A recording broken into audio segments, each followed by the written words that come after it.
1955. Two young children are on the run for their lives through America's rural deep south. After escaping down the river, they soon find shelter in a barn. For a while, everything seems peaceful, and all they can hear are the calming sounds of the countryside. But soon enough, they begin to hear something else. Leaning, safe and secure from all alarms. Traditionally, we think of folk horror as something specifically linked to Britain, to its history and its landscape. But all around the world, international filmmakers were also making these dark, weird, sinister horror movies based on their own country's cultural identity, their folklores, and their superstitions. Over in Japan were a slew of strange, rural, period-set horror movies by filmmakers such as Kaneto Shindu.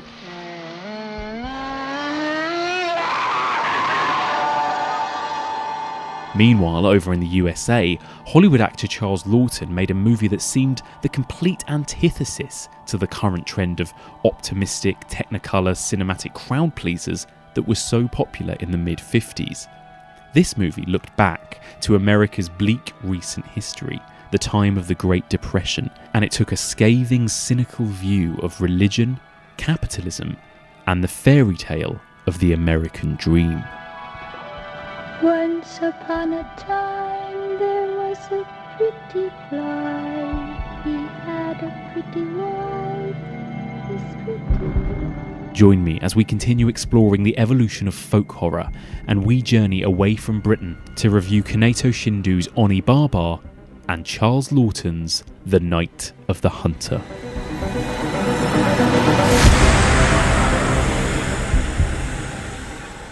It's a hard world for little things.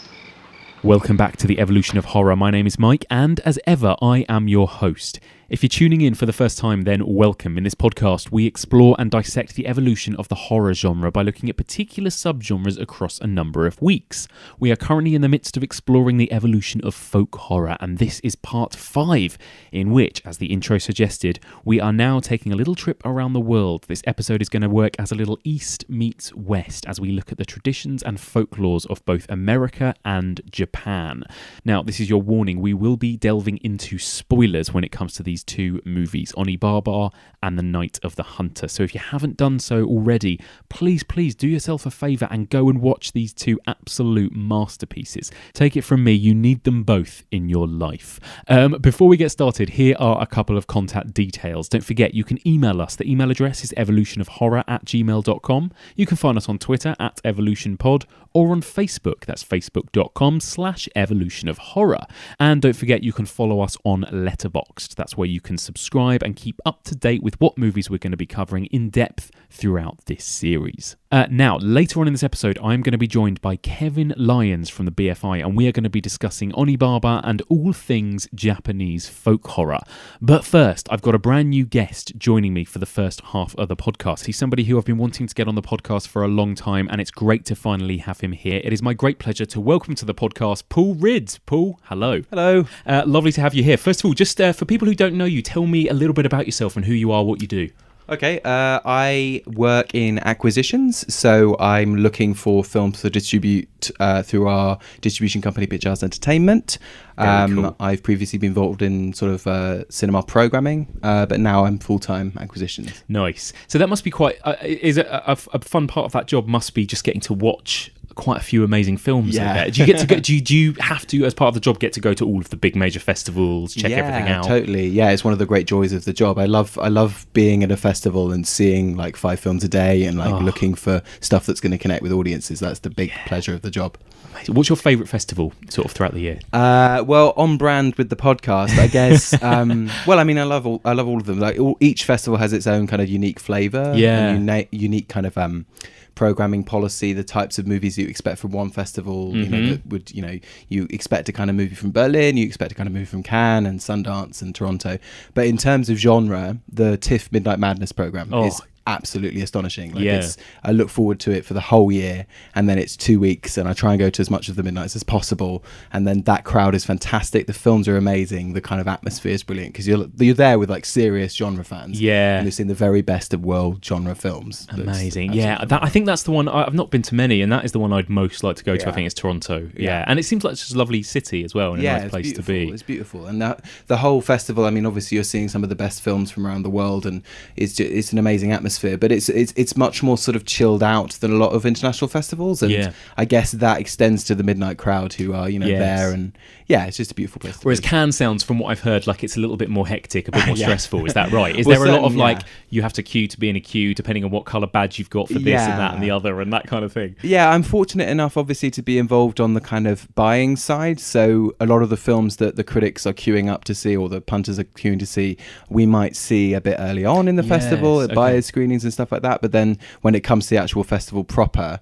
of course, there's a lot of kind of like, edge of your seat stuff where you're waiting to see if you're going to get into this screening, where you're going to be Yes. able to get it. Yeah, it's a lot of fun. It's more stressful, yeah. But So did you get to see the new Lars von Trier film at Cannes? I This did. is obviously the one that everyone was talking about at the time. How was it? What's your kind of brief thoughts? It's a very, very divisive film, to say the least. Yes. The responses to it were, as to be expected, very, very divided, and people were very, very angry about it for lots of legitimate reasons and lots of illegitimate reasons. Yes. And I mean, I liked it. It's very, very full on. It's very violent. Yeah. The graphic violence in the movie is a lot to take, especially at 8:30 in the morning. Oh my God, yeah. But just as a kind of provocation, I enjoyed it. As a kind of piece of aggressive cinema, like I really kind of went for it. Yeah. But yeah, I can see why people have their problems with it. And So it's gonna- funny. yeah. I almost think though, what do you expect from him? Like, it's so funny that without fail, every time it's like there's the outrage, there's the walkouts, there's the it's like really still at this point. Yeah. It's brilliant, Yeah, isn't it? It would be disappointing if that didn't happen. I suppose that's the thing. And he knows what he's doing. He knows what he's doing, absolutely.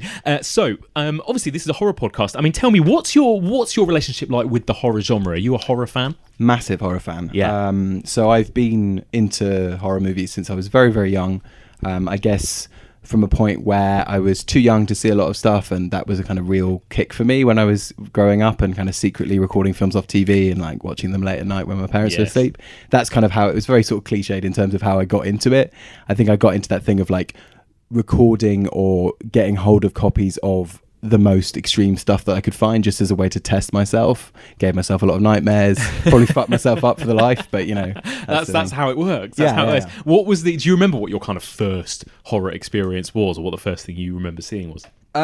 It's not the first horror film I saw, but the most memorable, very early on, very sort of formative experience I had. Yes. With horror was watching Cannibal Holocaust off the Vipco DVD when I Oh was my about God. 11 with a friend of mine, very close Holy childhood friend. shit. Yeah, That's like, hardcore. Yeah, I mean, like that just sticks in my mind as something where like I knew what I was watching was going to really disturb me for a long time, and that I hell. wanted to just get that rush for the forever, Oh my God. And it was a cut version. It's still, it's still horrifying. It's still Yeah. horrible, isn't Yeah. it? It is horrible. I remember first time I saw Cannibal Holocaust and thinking, I'd read so much about it and heard so much about it, and I thought, oh, it will never live up Yeah. to, and it does. It really does. Absolutely. I was genuinely kind of not just shocked, but kind of depressed by the end of it. Yeah. As well. Yeah, It is totally. bleak. It's quite a sort of nihilistic vision. I think it's a lot more. There's a lot more going on with it than people give it credit for. I think it has this big reputation of being this horrible video nasty that's got real animal cruelty in it, and it's like the most shocking thing you've ever seen. And yeah, that's all there. But I think there's also quite a complex sort of It's discourse incredible. going on in the Well, film. I think that's the thing, isn't it? Is that fundamentally it is so well made. It's Yeah. almost too well made. That's the thing. You feel like, real animal cruelty aside, you feel like you're watching some sort of snuff film when it's not. Totally. And that's obviously all the myths behind it. But yeah, that's because it's just this incredible, like, basically found footage movie, isn't Yeah, it? It's yeah, so yeah. ahead of its time. Yeah.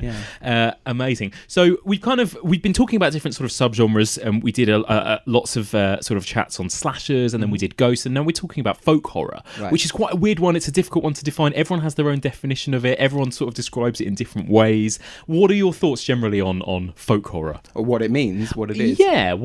How would you describe a folk horror, first of all? So the first thing that comes to mind when you say folk horror is sort of 70s British cinema. Absolutely. So Wicker Man, Yeah. Witchfinder General, Blood on Satan's Claw, that kind of stuff. Mm-hmm. That's the thing that immediately springs to mind. So a kind of combination of kind of fascination and terror with sort of British weirdness and rural weirdness and pagan traditions and that kind of thing, combined with a kind of like dreamlike sensibility that kind of extends to, you know, abstract montage and kind of also just outsiders maybe from the city who come into this kind of rural idyll and then are kind of like seduced by it maybe in the Wicker Man model, and then kind of like, you know, it bites them in the ass when they suffer the consequences. Yeah, absolutely. I think that's true. And, you know, over the last few years, I think there's been a growing kind of fascination with it. I don't know if it's since the documentary with Mark Gatiss where he talked about it, or, you know, there's been scholars, and since then I think people have been kind of branching out as to what else might constitute folk horror, if you kind of take it as a list of kind of basic,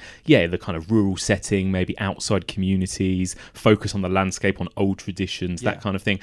You know, there's academics like Adam Scoville that have written whole books on it and have said, oh, actually, this could be Ingmar Bergman, could be, you know, the Virgin Spring, whatever. You've got kind of American exploitation movies almost, you know, totally. Texas Chainsaw, Hills Have Eyes, you've got Straw Dogs and that kind of thing. And actually, a lot of people also make links to sort of Southern Gothic and that kind of thing. And obviously, what we're going to be talking about is Night of the Hunter. And it is quite a strange one. I'd say it's kind of on the fringe of folk horror, really. I mean, what would you say in terms of its connection to folk horror? I mean, I guess because it's a kind of like founding text for modern horror cinema, because it's so significant for the development of a certain type of American horror movie, a certain type of Gothic horror that emerges later on. I mean, I think it's defining it as folk horror is a bit complicated, because to me, folk horror kind of delineates sort of like paganism and an interest in kind of very British specificity. Yes.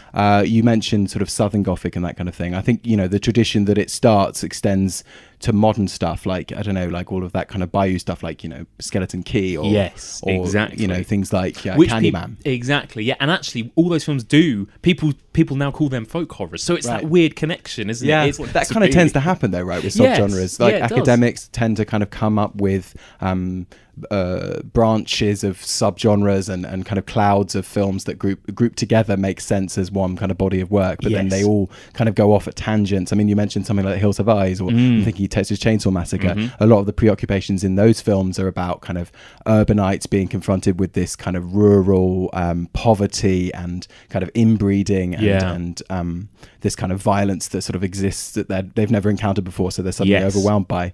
But that doesn't necessarily have the kind of religious connotations that something like Hunter has, or something like Candyman or Skeleton Kid. Exactly. And again, it's that emphasis on the word folk as well, and that a lot of these movies, especially things like Blood on Satan's Claw, are kind of, they are like folk tales or fairy tales or something you'd read in an old book. And I think Night of the Hunter has a bit of that too, doesn't it? Deliberately so. It is this like rural fairy tale. So dream, little one, dream. Now, you remember, children, how I told you last Sunday about the good Lord going up into the mountain and talking to the people? And how he said, "Blessed are the pure in heart, for they shall see God." And how he said that King Solomon in all his glory was not as beautiful as the lilies of the field. And I know you won't forget, "Judge not, lest ye be judged," because I explained that to you.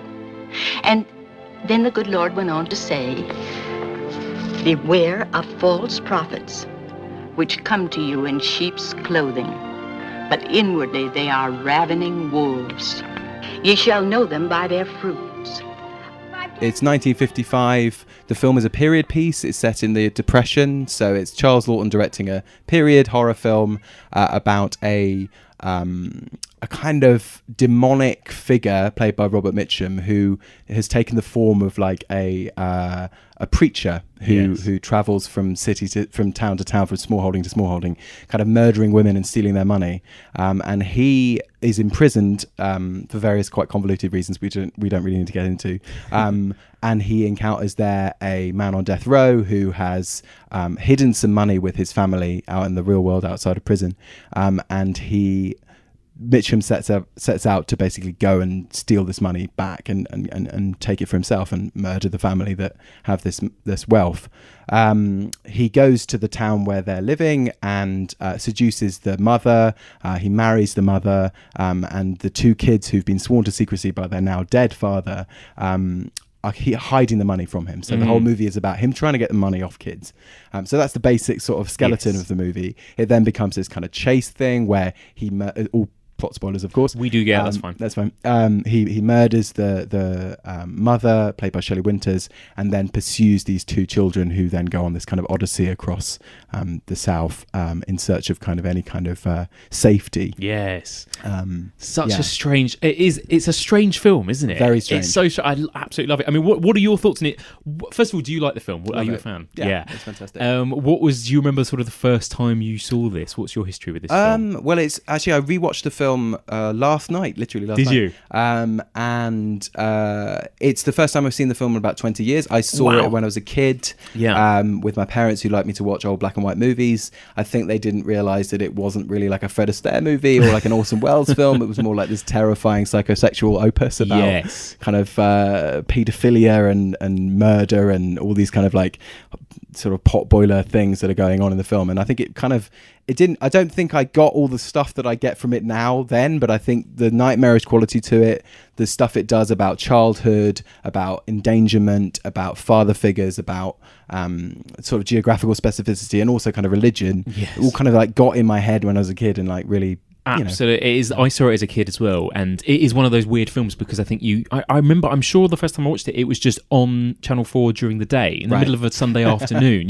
It's only a PG or something. This film, and it absolutely traumatized me. Again, it is like it's like a child's nightmare or something, isn't it? The way it moves the story with that logic as well. Like, it does. Scenes kind of play out and then are kind of disconnected, and the way that the plot moves forward is so strange. I mean, there is a kind of quest narrative to it, or like an escape narrative to it that makes sense as a linear plot, but also characters shift and change. The tone changes, the language of the film changes, the settings change, everything becomes more abstract in the second hour, or everything. It's a very weird, dreamlike film. It is. It's such a weird thing to say about. No, it's so true. It's absolutely bizarre.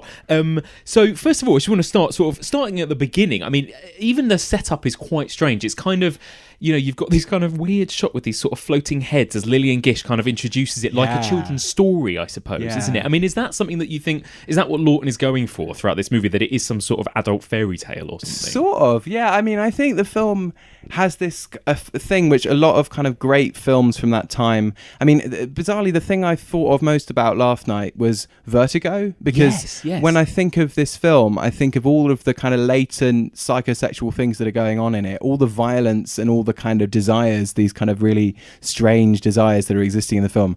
They're all communicated in very abstract ways, or in very kind of coded ways. Like there's this whole device where Mitchum, whenever he's sort of sexually excited in the film, extends his flick knife like an erection. And there's all this stuff going on. And then so when it starts with this kind of floating head thing, you're like, okay, so this is like a modern fairy tale. It's kind of you're going to go into this kind of strange world where everything's an allegory or whatever. But he keeps kind of rug pulling, because that doesn't really come back. It's just like, oh, okay, I've just got this weird phantasmagoria that you're setting up that keeps shifting and changing, and what is going on at any one point? Totally weird. Exactly. And we'll get to the sort of reception of this film and how it was treated at the end, but it is, you kind of straight away, you don't really know what you're in for, do you? It kind of, and actually that's again a bit of a trait with folk horror.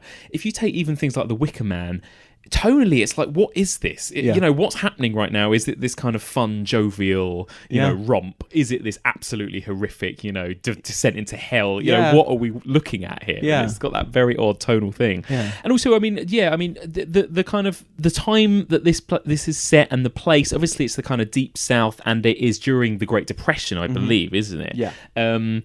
How important is that as a backdrop to this film, do you think? I think it's vital, because the whole scenario that's set up where the father figure, or the actual father, has committed this crime which leads to him being executed, hence the absent father, is born of this financial desperation, right? The idea is he's stolen this money, he's killed two people in an effort to kind of save his family from complete destitution.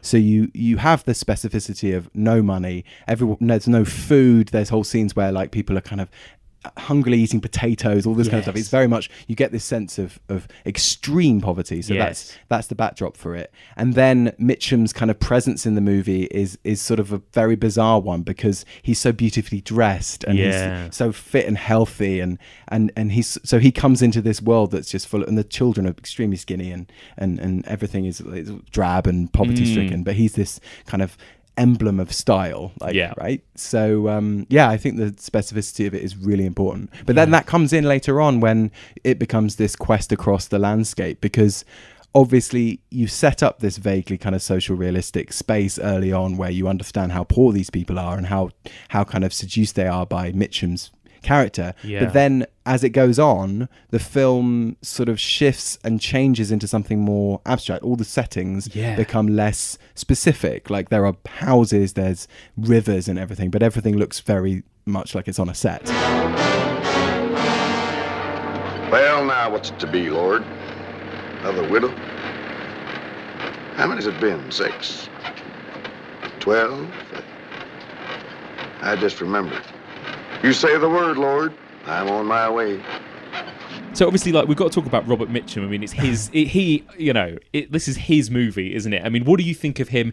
You know, when I rewatched it, I thought, these performances, all of them actually, they are quite over the top. Yeah. Actually, they're quite stylized. Yeah. Especially Robert Mitchum. I mean, what do you think? I mean, it's a kind of, I dread to use the phrase, but it's an iconic performance, right? Yes. Like it's all of the things about his star persona that are fascinating. It's the kind of the physicality of it, the nonchalance, the latent violence, and also the beauty. I mean, he's such an incredibly like charismatic, and when he disappears in the movie towards the end, you're like, where'd he go? Like, where is he?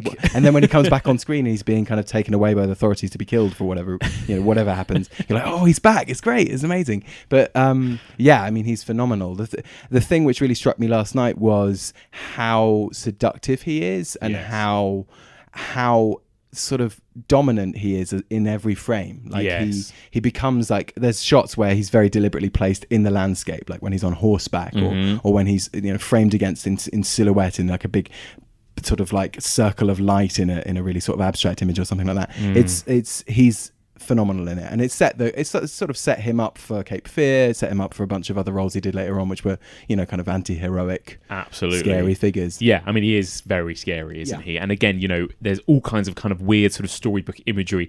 He almost at times is like the kind of big bad wolf figure in a fairy tale or something, isn't he? I mean, the characters in this kind of town, this little village, this community in the first half, they almost seem like caricatures, don't they? They seem like a chorus of villagers you might get in a play or something, don't they? Again, is that all part of this kind of fairy tale like nature to this or something? I think it's to do with I think that has to do with the kind of extreme nightmarish quality of the film, because later on in the film, when loads of the characters you've been introduced to as sort of minor secondary roles, like the sort of relatives of the family, they kind of become a chorus of kind of baying, kind of sort of vengeful, they just become this big mass that are calling for his murder. They're calling for him to be executed. They want him to go to the gallows or whatever. And so what were earlier defined as individual characters suddenly become this big this lynch mob. Lynch mob, exactly. So, but I think that has to do with the idea that no one in the film, except maybe the two kids and Lillian Gish's character, is a safe person. Everyone is actually a threat. So at the end, when Mitchum's left the movie as a threat, now the new threat is this big lynch mob who just wants death and destruction. Exactly. But I think that sort of relates the film back to movies like M or German expressionistic films, where it's all about this fear of the crowd, fear of collective hatred and violence. And again, a huge thing we've talked about so far quite a lot in folk horror, actually, this kind of mass hysteria type feel. Obviously the Wicker Man, there is no escape, there's never one antagonist, it's a whole island, and it's Witchfinder General. You've got this villain who comes into a village and says this person's a witch, and suddenly all the villagers, it's like a lynch mob, they are all behind him and there's no escape. And again, it kind of has that feel of like in a trap in some sort of way, even though really this has one ultimate antagonist, but it's got that definite sort of group community psychology feel to it as well. And I do think it's kind of, like you say, folk horror has quite a lot of religion about it, or it says stuff about religion, and this movie definitely has something to say about religion, doesn't it? I mean, what is it saying about Christianity, do you think, in this film? I think it's very sly. You've got this central antagonist who has love and hate tattooed on his fists, and that kind of becomes the kind of impetus behind a big monologue that he has about, you know, good and evil and love and hate and all this stuff that extends to his kind of religious imagery that he invokes all the time. Would you like me to tell you the little story of right hand, left hand? The story of good and evil? H-A-T-E. It was with this left hand that old brother Cain struck the blow that laid his brother low. L-O-V-E. You see these fingers, dear hearts? These fingers has veins that run straight to the soul of man. The right hand, friends, the hand of love. Now watch and I'll show you the story of life. But yeah, I mean, he's an embodiment of religion as a force of darkness and oppression and power, like male power, really. Yeah. Because he's a preacher, but he extends his violence to all of these people that he comes across. So religion in that way is framed as like a extension of kind of patriarchal power and violence. And then later on, Lillian Gish plays this character who's obviously a kind of savior figure who is the light of that, the opposite of that. And she's helping out not only the two kids who are the leads, but a group of kids who are all kind of lost in some way. And then there's this battle that plays out between the two of them, between Mitchum and Gish, where, you know, it suddenly becomes like a musical. They're singing a song together. They're singing this gospel song together. But I think it's very ambivalent about religion, and very ambivalent about having any kind of ultimate good versus evil struggle, because at the end you have this moment where Gish kind of is now the force of good and is continuing to look after these kids, and they're all happy and they're living in harmony, they're giving each other presents or whatever. But it's not particularly convincing. It's not. Yeah, there's a sheen of this is all fake. Yeah. Kind of like something like when you get, you know, Blue Velvet, the kind of happy Blue Velvet ending. Yeah. That's what it reminds me of like, this isn't genuine, is it? And again, it's true, because there's that pretense of it being good and evil, love and hate. Yeah.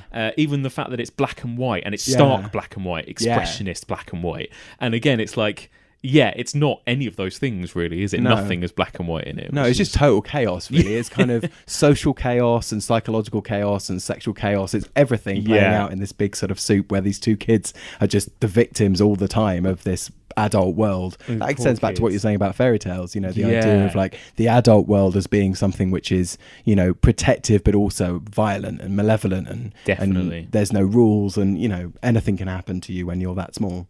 Those poor kids. Pearl is what a cute little actress she is. I mean, she has the best song in the movie. She sings that amazing song. Oh my god, it's absolutely incredible. We're gonna get to that. Let's talk. I feel like, you know, like you say, it does sort of slowly become more stylized as it goes on. It kind of creeps up on you. It starts with what kind of looks a bit social realism, and then it feels like, to me, the first moment when it turns is when the wife is killed, and you've got that shot in the attic of the sort of roof, and him plunging a knife into her, and all of a sudden it's like, wow, what are we watching at that moment? And again, it's going back to what we're saying about the religion. It does seem to have this absolute kind of hypocrisy about it, doesn't it? You know, because the first time we see this preacher, he's in a strip club or whatever it is, a burlesque club, and then he kind of shames the wife, doesn't he, for wanting to have sex with him as well at one point. Their whole relationship is very perverse, like the way that she shifts into this kind of religious zealot as she kind of continues to bond with him, and right up into her death. It's very perverse. She is a really sad, tragic figure in this whole thing, isn't she? He made you marry me so you could show me the way and the life and the salvation of my soul. Ain't that so, Harry? So you might say that it was the money that brung us together. The rest of it don't matter.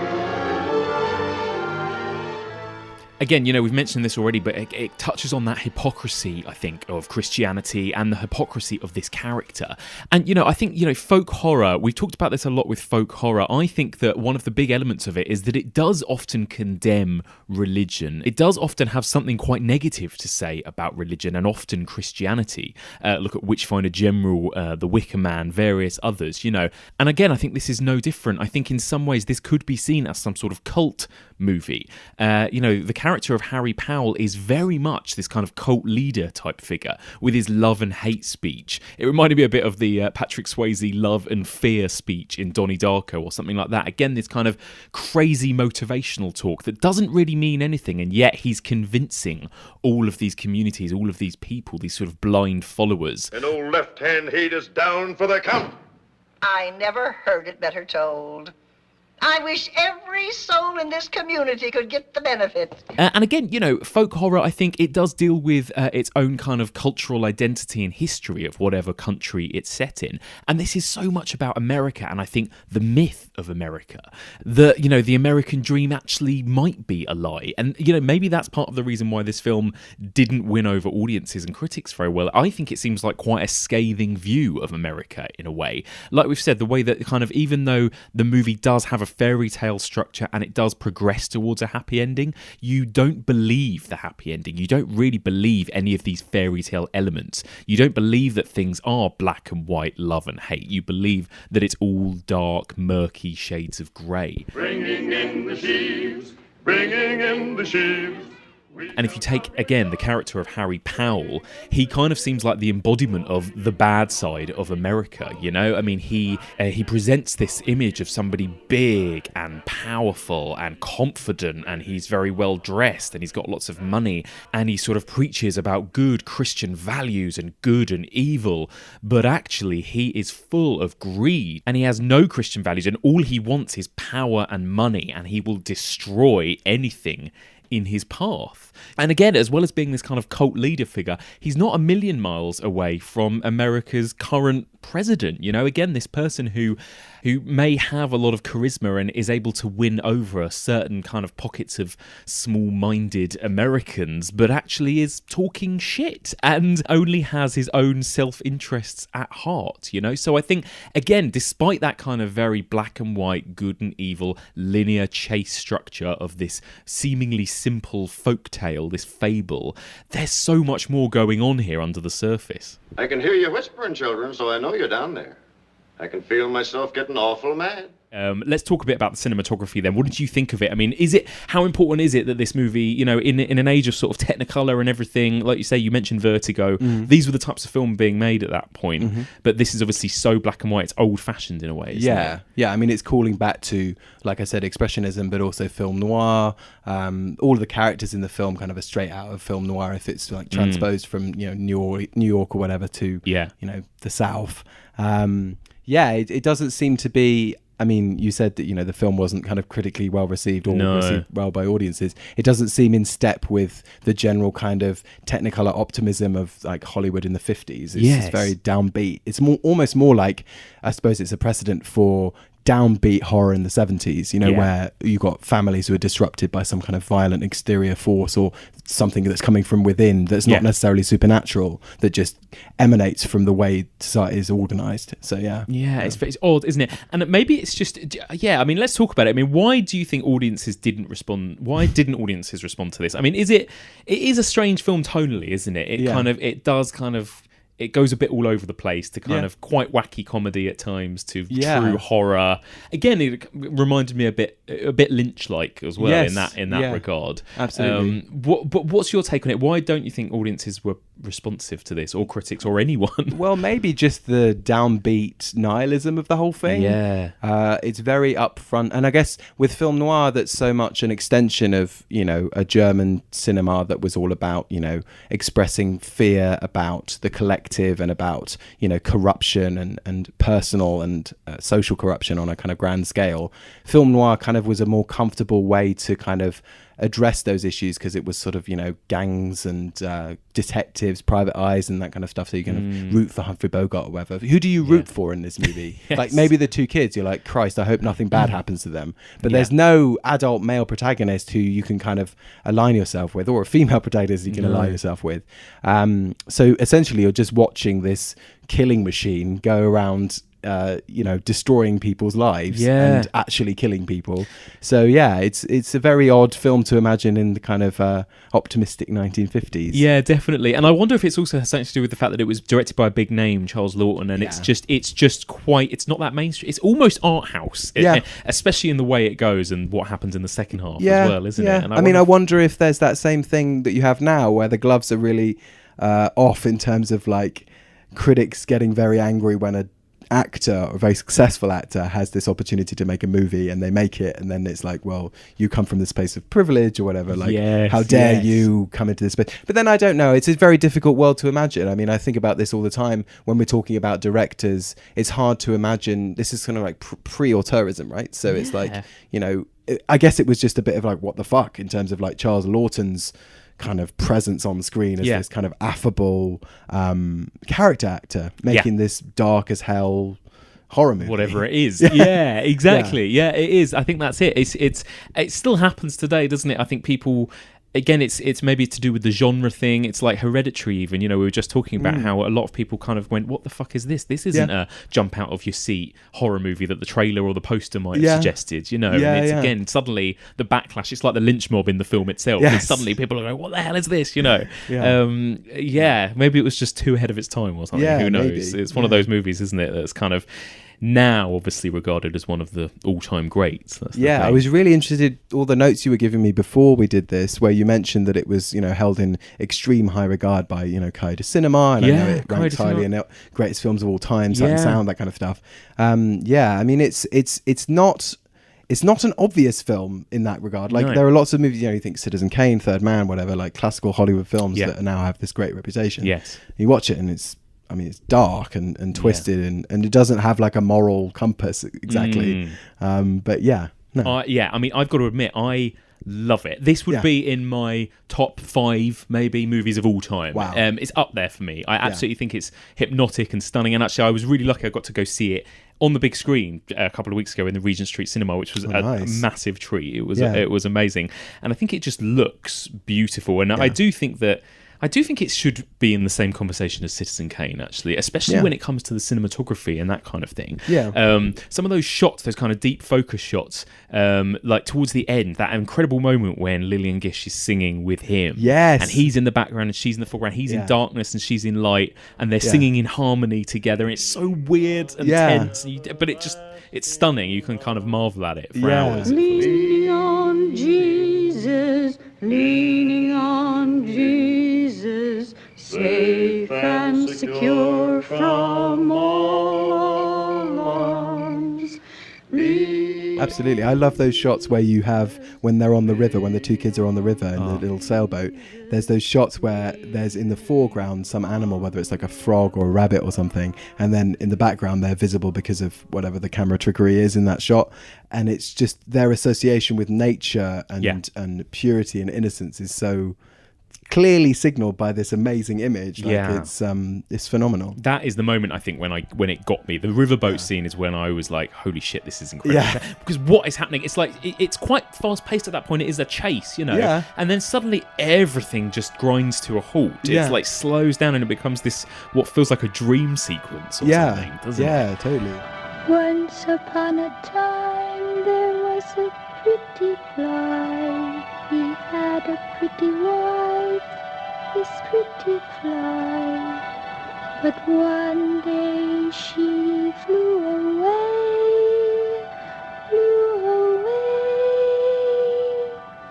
She had 2 pretty children.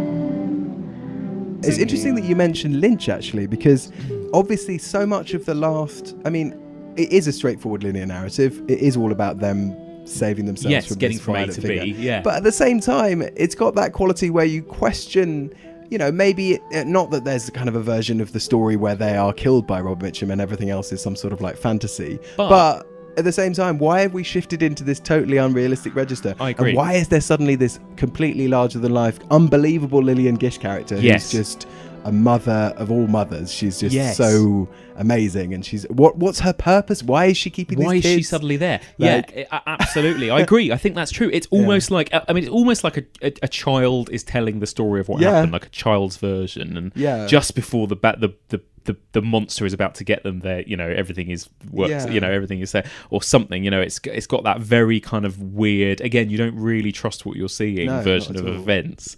It's amazing. I love that song, and I've got the soundtrack is so bizarre as well. If you listen to the soundtrack, Charles Lawton actually narrates it, and he narrates it like a children's story. So you've kind of got the music, and he's going, and the moonlight was beaming down, and Pearl began to sing her song. And it's like very odd. It's like those old-fashioned kind of soundtracks you got where people actually talked between the songs and that kind of thing.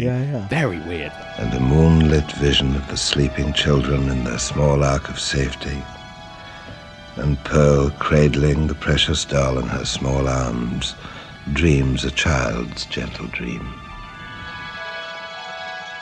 Well, the musical landscape's all over the place. There's so many scenes where there's a very traditional, very hyper emotional Hollywood score, and then you've got these folk songs or these kind of lullabies that are just straight out of like a modern horror movie where you have a scary kid singing a song. Yes, it's like the Innocence Willow Whaley type of thing, isn't it? Yeah, absolutely weird. The music is brilliant actually, and the kind of the more typical score is very kind of overpowering at times. It's moments where it feels like it comes out of nowhere. There's this bam bam for no reason at all. Again, almost feels laughable. When I went to see it and it was a packed out cinema, people were laughing at a lot of moments, and it's funny. And I saw it with my friend who was watching it for the first time, and he was going, I wasn't sure if I was supposed to be laughing at these points or not. And again, I don't know. That's I mean, this is a complete tangent, but that's kind of an issue that I have sometimes when I'm watching rep titles or repertory films, particularly older movies with crowds in the cinema. I mean, it's an amazing thing to see a film like that on the big screen. Yeah. But at the same time, that kind of self-conscious laughter that, maybe genuinely comes from a place of genuine bewilderment. Yeah. Kind of sometimes takes you out of the movie and makes you look at it in a completely different way. Like I remember watching Rebecca at the Prince Charles relatively recently from a gorgeous print. And people were just actively laughing through all the dialogue, and it's like, I get it. They're talking old-timey. It's not naturalistic acting. It's Laurence Olivier doing Laurence Olivier. It's John Fontaine and everything. So it kind of takes you out a little bit. So, but I guess that's the price you have to pay to go and see a movie. Everyone's there to see the film, so thank God. But at the same time, it's a tricky one, isn't it? Yeah, I always go back and forth about that because it's like, well, it's any audience's right to feel whatever they feel about any film, I suppose. And sometimes you think maybe it was designed that way. Obviously, with Rebecca, it's definitely not, is it? So it is a weird one. But again, with this movie, I feel like I can't quite work it out. And again, going back to Hereditary, I think that's another thing about, I was talking to somebody about this on the podcast about the film, and we were trying to figure out what is it about that movie that makes it so scary. And I think it is that you don't know what film you're watching for a big chunk of it. You just like, what is happening? I'm not going to spoil anything, but there's events that happen where you go, what the hell? That's not... I was expecting to watch this film, and now I'm in unknown territory in a kind of Janet Leigh Psycho way or something. And you don't quite know... And there's something about that, I think, with when you think you're going to watch a genre film and then it puts you somewhere completely unsafe. That I love, but I think that's the thing that it's that deliberate kind of discomfort that you get. Well, that's the thing, right? Like you go and see a horror movie, maybe in a particular subgenre. Like you go and see a movie that's, I don't know, like a teen slasher movie or something. And there's certain things that you expect, and then the joy of it comes with tiny micro changes to the traditional narrative tropes and everything. Then there's movies like this where it's just, you don't know what the tone is, you don't understand where the perspective is, like you don't understand what the intention was. Maybe you even kind of are baffled by whether or not the filmmakers are or were aware of what they were doing when they made the movie. I mean, it's difficult to imagine yourself back in time and think of yourself as an audience member in 1955 where, religious mores, social mores were completely different. So maybe some of the things in the film that are overtly religious, some of the kind of more straightforward good versus evil, paradoxes and everything would make more sense. But now seeing it, with those modern eyes and seeing everything that's come since in the genre and in cinema generally, it's quite difficult to kind of see it. But that's the pleasure, right? That's absolutely the joy of it. Yeah. And I do think it's drawing on so many things. Like we've talked about it already, the film noir aspect, the German expressionism. There's a bit of proper old school horror, I think, almost Universal Monsters type. There's a shot when Robert Mitchum is coming up the stairs with his hands outright like that. And again, it feels so out of place, and it feels so deliberate, doesn't it? Like they've put that in as a deliberate way to sort But that's great because in a way it kind of signals a transition in American horror cinema. Yes. From supernatural beastie type things where it's like, oh, the damsel's in distress or the family's under threat from this kind of supernatural demonic force, to a more modern kind of horror principle where it's like, wow, these are people who exist in society and are legitimized by institutions or whatever. They're the threat. They're the thing which is going to get you in the 70s and going to get you. That's so true. Yeah, because it was just on the cusp, wasn't it, of that change, and it was just on the cusp of Americans finding out about people like Ed Gein and suddenly realizing that horror was going on in kind of everyday America. I suppose. Yeah, totally. It's really interesting. Hush, little one, hush, my little one, hush. And then so after the riverboat scene, you get this kind of strange U-turn again, where we go into this whole kind of sort of Mother Goose type storyline with Lillian Gish. I mean, what did you think of that, and sort of the way that the story and the tone kind of shifts in that final act? Well, I mean, it's that pulling the rug under your feet, because on the one hand, it is, you're right, located in this kind of grand old tradition of kind of matriarchal figures who come along and save kids who are in distress and danger and kind of protect them. But at the same time, she's also got slightly older kids in her kind of house who are kind of clearly, just about to become sexual. Yes. And there's one girl in particular who is sort of signaled out by the film as a kind of a truant who goes into town and kind of is flirting with boys, and you're not quite sure what the level is that she's at with these boys, but there's clearly something going on which doesn't sit at all with the kind of Mother Goose thing. Yeah. And then that's the girl who then triggers the return of Robert Mitchum as this kind of predatory sort of paedophilic figure, and it's a remarkable scene, because in that moment where this girl has run away from Lillian Gish and the family and she's just kind of doing her own thing in town, it's pretty explicit. Like she's with some boys, and the boys are kind of talking in as far as they possibly can in 1955 in quite sort of garish ways about her. Yeah. And she seems to be into it. Yeah. And then Mitchum shows up and sort of offers to buy her an ice cream. And there's this bizarre scene where she goes and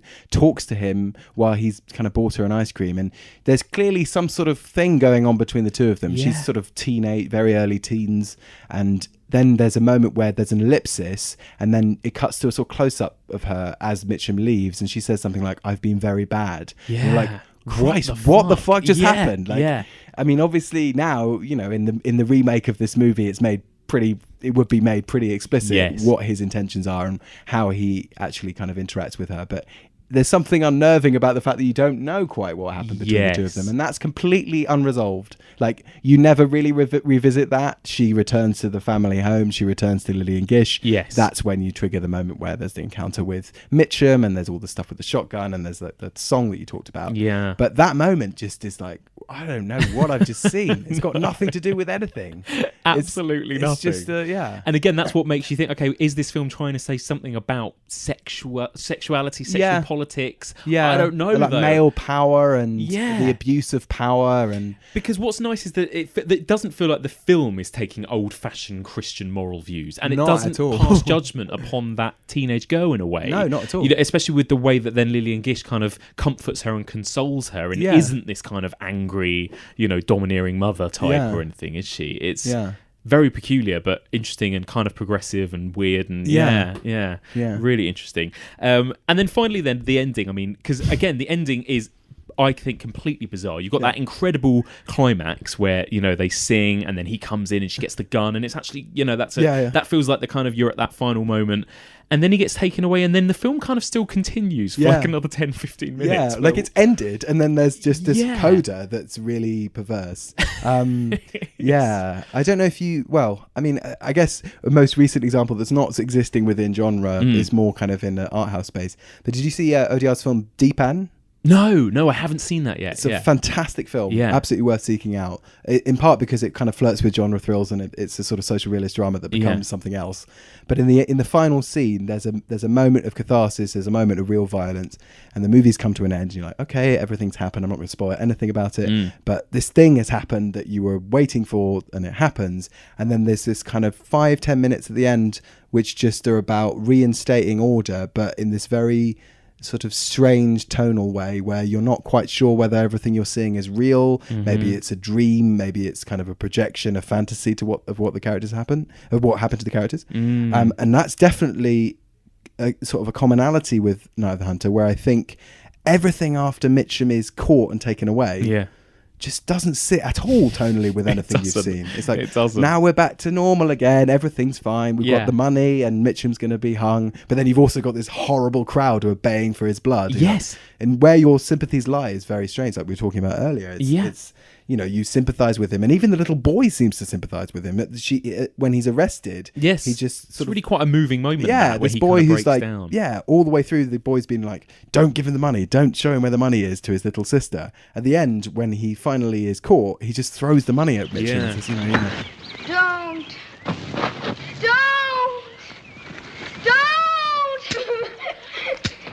Here! John! Dad, take it back. I don't want it to do much here. Just take it. And obviously it's that memory, isn't it, of the dad who gets arrested at the beginning, and he kind of has that breakdown. And again, there's so many kind of complicated feelings amongst all these characters. It's total ambivalence. Like, it's just total. I guess it's because the film has been so straight up and so confident in the way that it's shown the effect of real terror and real violence and real impending doom on these two kids. As soon as that is passed from Mitchum and onto this crowd, you're like, your allegiances align again with Mitchum because he's now the victim. So that's what makes it a truly great experience, I think, because it's not like, oh yeah, he's going to get it. Great. He's going to die. So you kind of need that 10 minutes at the end where it's like, God, now I just want him to be all right. What's happening? Yeah, exactly. Yeah. You know, all the stuff that we've talked about, all of the kind of allegiances and all the kind of ambivalence about characters and your alignment and the dreamlike quality to it. All of them kind of connect it with a type of cinema that is much more modern and much more ambiguous in its process of kind of spectatorial, alignment. Because actually, with no lead character and with no protagonist of sorts to align yourself with, you're just left with this sense of dread, which just shifts and moves across in any given scene. Exactly. And again, going back to the kind of folky fairy tale nature of it, again, it feels deliberate in the fact that we don't really have a kind of true protagonist to root for. Maybe Lillian Gish, but she doesn't come into it until the last act. It's very odd, and instead it's like they're all these little storybook archetypes or something, aren't they? There's so much animal imagery throughout this as well, isn't there? Obviously there's all those kind of shots of rabbits and owls. There's that moment when the owl eats the rabbit and she goes, oh, it's a hard world for little thing. Quite on the nose, but I love it. And you know, all of those other shots of the kind of nature. And then again, we've talked about it, but the way that he is almost like this kind of wolf character. When he gets shot by Lillian Gish at the end, he sort of howls and runs off into the night. You're unclear as what's happened. You're like, is he going to go and regroup? Is he going to he's just going to go hide in the shed? I mean, he's gone. And I suppose he does. He does go and hide in the shed, doesn't he? And it's like, again, it's like an animal. It's like, oh, phone somebody. We've got a a coyote or something in the shed. Get someone to come and collect it, sort of thing. Very odd. Obviously, she is this kind of big sort of mother goose type figure as well.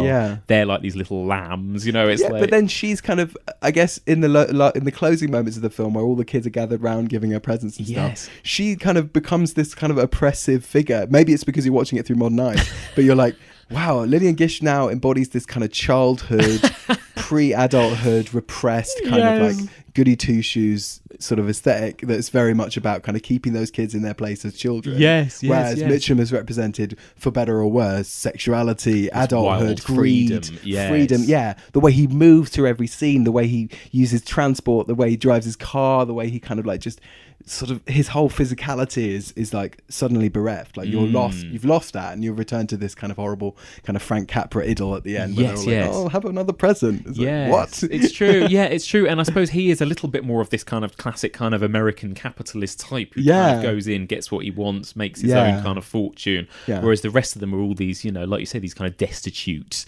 sharing a potato type characters. Like, what is their life? What is those kids' lives after this has happened? Like, where do they go? Like, are they going to remain locked in childhood with Lillian Gish? Like, I don't know. I mean, I wonder if this is, again, you know, something that happened, I suppose, during the Great Depression. There were probably a lot of kids left without parents and orphanages and these kind of poor places, and it's really interesting. And I mean, do you think that obviously when we talked about folk horror in terms of Britain, everything is so much about Britain, those kind of classic folk horrors, and what Britain is kind of small, it's an island, it's insular, it's isolated, it's maybe a little bit inward looking, you know, and how does America compare to that then? Especially in the way that this is portrayed, in this America is portrayed. It's kind of big and sprawling, I suppose, in comparison, isn't it? Yeah, I mean, the sense of the enormousness of the land that they're moving across. Yes. And the sense of kind of waste and isolation, I guess, is much more apparent than in, I don't know, equivalent British. I mean, like, it's difficult because British horror of the 50s, I mean, it's Hammer, it's you know, it's the beginnings of a kind of whole tradition of very kind of super silly, supernatural, sort of hypersexualized kind of genre cinema that only really becomes more ominous and less supernatural with stuff like Wicker Man. But I mean, like, in terms of its comparison, in terms of comparing, if you want, Night of the Hunter and Wicker Man, I've always felt like Wicker Man is a movie about a kind of urbanite figure, albeit kind of a religiously restrained and very kind of repressed figure, who kind of comes into this idyll and kind of falls in love with it and becomes kind of enraptured in it. Obviously, there's the possibility of sex with Britt Eklund. There's all of these kids having sex on a kind of green area, and it's sort of horrifying and fascinating for him. And so he's being kind of lulled into this sense of security, but also, you know, kind of he's away from it as an external figure, but he's also kind of becoming part of it. And then at the end, it's like, well, no, fuck you. No. You're not part of this. You're here to die. Like, we've got to, you know, sacrifice to the god or whatever. So yeah, I mean, it's a different sort of sensibility because, I mean, there's no equivalence at all between that character and the Mitchum character, who is the inverse of that. Absolutely, right? No. I think it's just interesting that I think, you know, when you look at these types of movies, they do focus on, I suppose, the landscape and the surroundings is a big part of it. And the natural world, I suppose. You know, when you get things like slashers, they're often set in kind of more suburban areas. You know, residential. You get ghost stories that are set in kind of gothic big houses or whatever. These types of movies tend to be in sort of set in the great outdoors, I suppose, and the dangers they present. And I think especially with ones we're going to visit that are American, whether you call them folk horror or not, but all these movies like Deliverance, you know, blah, blah, blah. It's about how kind of big and intimidating America is, I suppose, and the natural elements, how much more dangerous they are, I think, than the British ones. But probably. It's also like that, it's that thing of, I mean, like, you know, Robin Wood writes about this amazingly in his books, about, you know, the idea of a certain type of horror that emerges in the 70s that's about kind of this conflict between, you know, the social and the individual. So like the idea of, you know, Hills Have Eyes being about the conflict that exists within any nuclear family, and like, so the nuclear family that's in that movie is just as awful as the kind of inbred family that attack them out in the wilderness. But then also there's that sense of like rural space as being this dangerous, uncontrolled, almost like a Western type situation where you're like, you know, you're frontiersmen suddenly confronted by this interior, this force that exists within that world. But then I don't know, maybe it's a bit more kind of maybe it's more about that sense of, you know, you're sitting in your cinema in your city and you're kind of exposing yourself in the safety of that space to this uncontrolled, like, horrible landscape that has no rules, and you can just kind of vicariously enjoy the pleasure of seeing people fall into that mess. Exactly. So finally then, Night of the Hunter, especially looking at it in a context of a horror movie, I mean, would you call it a horror movie, and did you find it scary in any way? Yeah, I mean, it's not scary in a kind of hereditary way. Yeah, it's not about those kind of atmospheric chills and those jump scares and all those things. It's a film that I think kind of just gets into you because the tone is so strange. So you might not be sort of scared by it in a kind of immediate way, but it sticks with you and you think about it, and it's haunting, and the music and the performances kind of sit long in the mind. And I think it is very much a horror movie. I think it's so influential on so much other stuff that came later. It's hard not to see tropes that would then become more explicit and more straight up in later films. But yeah, no, as a kind of just popcorn movie that you sit down with your friends to watch and scare the shit out of yourself, it's not really that at all. It's not quite that. No. They abide and they endure.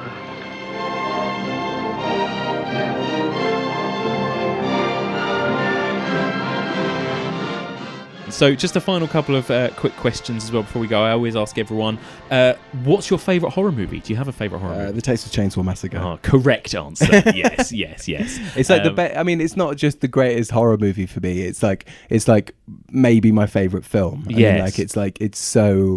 it just has everything. It has all of the things that I'm fascinated by in horror. Yes. It's terrifying. It's about so many issues. It so sits with you, and every shot in it is kind of rich with meaning that extends outwards and inwards as well, because obviously it's such a beautifully constructed world. Oh God. But it's just, every time I see it, I'm just so moved by it. Yes. The final shot is, I mean, I know everyone's like, oh, Leatherface, terrifying icon, Freddy Krueger, whatever. Leatherface to me is like a tragic figure, and that final shot is just a total expression of despair and frustration, which I think is just so powerful. Leatherface is what I think makes that film so much more than a Friday the 13th movie or something like that as well, and how many shades of him there are, and how interesting he is. And actually, he is this vulnerable figure almost, isn't he? Actually, when he's freaking out and panicking, when the first kills have happened, and he's just trying to kind of reorganize the flat or whatever it fucking is, the house, and he's just sort of trembling and kind of wailing in a way that's so human. Yes. And it's beautiful. It's and the rhythm of it, the editing is so fantastic. The performances are so great. The style of it and the way it's kind of, I mean, I guess I say it's my favorite movie precisely because so much of the other movies that I love, so many of the other horror movies and films that aren't horror movies take from it, and it extends beyond so much. And it is like lightning in a bottle though as well, a bit like The Wicker Man as well. It's like, even though it's influenced so much, there is nothing else like it, and they've never been able to recapture whatever that was in that film, with all the sequels, remakes, everything else that's been happening with it. It's like it will never be captured again, whatever that is. It's so interesting. I always, I think I was talking about it with Rosie Fletcher when she was on this. We were saying, you can have your favourite horror movie, whatever it might be, that's personal taste, but objectively, the Texas Chainsaw Massacre is the best horror film. It just is. There's no arguments about that. Paul, thank you so much for joining me. If people want to find you out there, find you on social media, that kind of thing, where's best to go? Well, I don't tweet exclusive about horror films. I probably should do that more. That's all right. But if you want a lot of tweets about upcoming screenings and films that we've bought and stuff like that, then I'm at Paul Ridd. Nice. Also, a quick plug for my master's dissertation, which was about slasher movies, which I've pinned on my Twitter. Oh my God. My proudest joy. Oh my God. What slasher movies? Or is it just in general? Is it just... It's a kind of genre study about a very specific time period. It's sort of 1978 to 1985, so Brilliant. It's sort of Halloween, the kind of boom, the slasher boom, and sort of about how those films kind of tapped into some really kind of latent anxieties in youth audiences and how people responded to them, and then how that kind of morphed into something very different, where it became about franchises and that kind of stuff. Interesting. It's a really interesting. I think so many people are fascinated by that era of actually, when the most downloaded episode of this podcast is the one that I did with Michael Blythe on early 80s slashers, sort of between 1980 and 1984 as well. People, it is such an interesting period. It's such an interesting subgenre, isn't it? The way that it evolved so quickly and became what it became so quickly. Yeah. Brilliant. Well, I won't get you talking about that now as well. We'll be here all night. Thank you so much. Cool, pleasure. Okay, it's time to take a little trip back across the world. We're moving away from the USA and over to Japan, medieval Japan to be precise. We are now going to be discussing all things Onibaba. Now, joining me to discuss these movies, he's somebody who's been on the podcast before discussing all things ghost stories, and it's a pleasure to have him back from the BFI and from the Encyclopedia of Fantastic Film and Television. It is my great pleasure to welcome back the brilliant Kevin Lyons. Kev, welcome back. Thank you for asking me. Lovely to be here again. Yeah, lovely to have you back. Last time it was, dead of winter. We were talking about ghost stories, that kind of thing. Now it feels like it's the hottest bloody day of the year out there today. It's hell out there today, isn't it?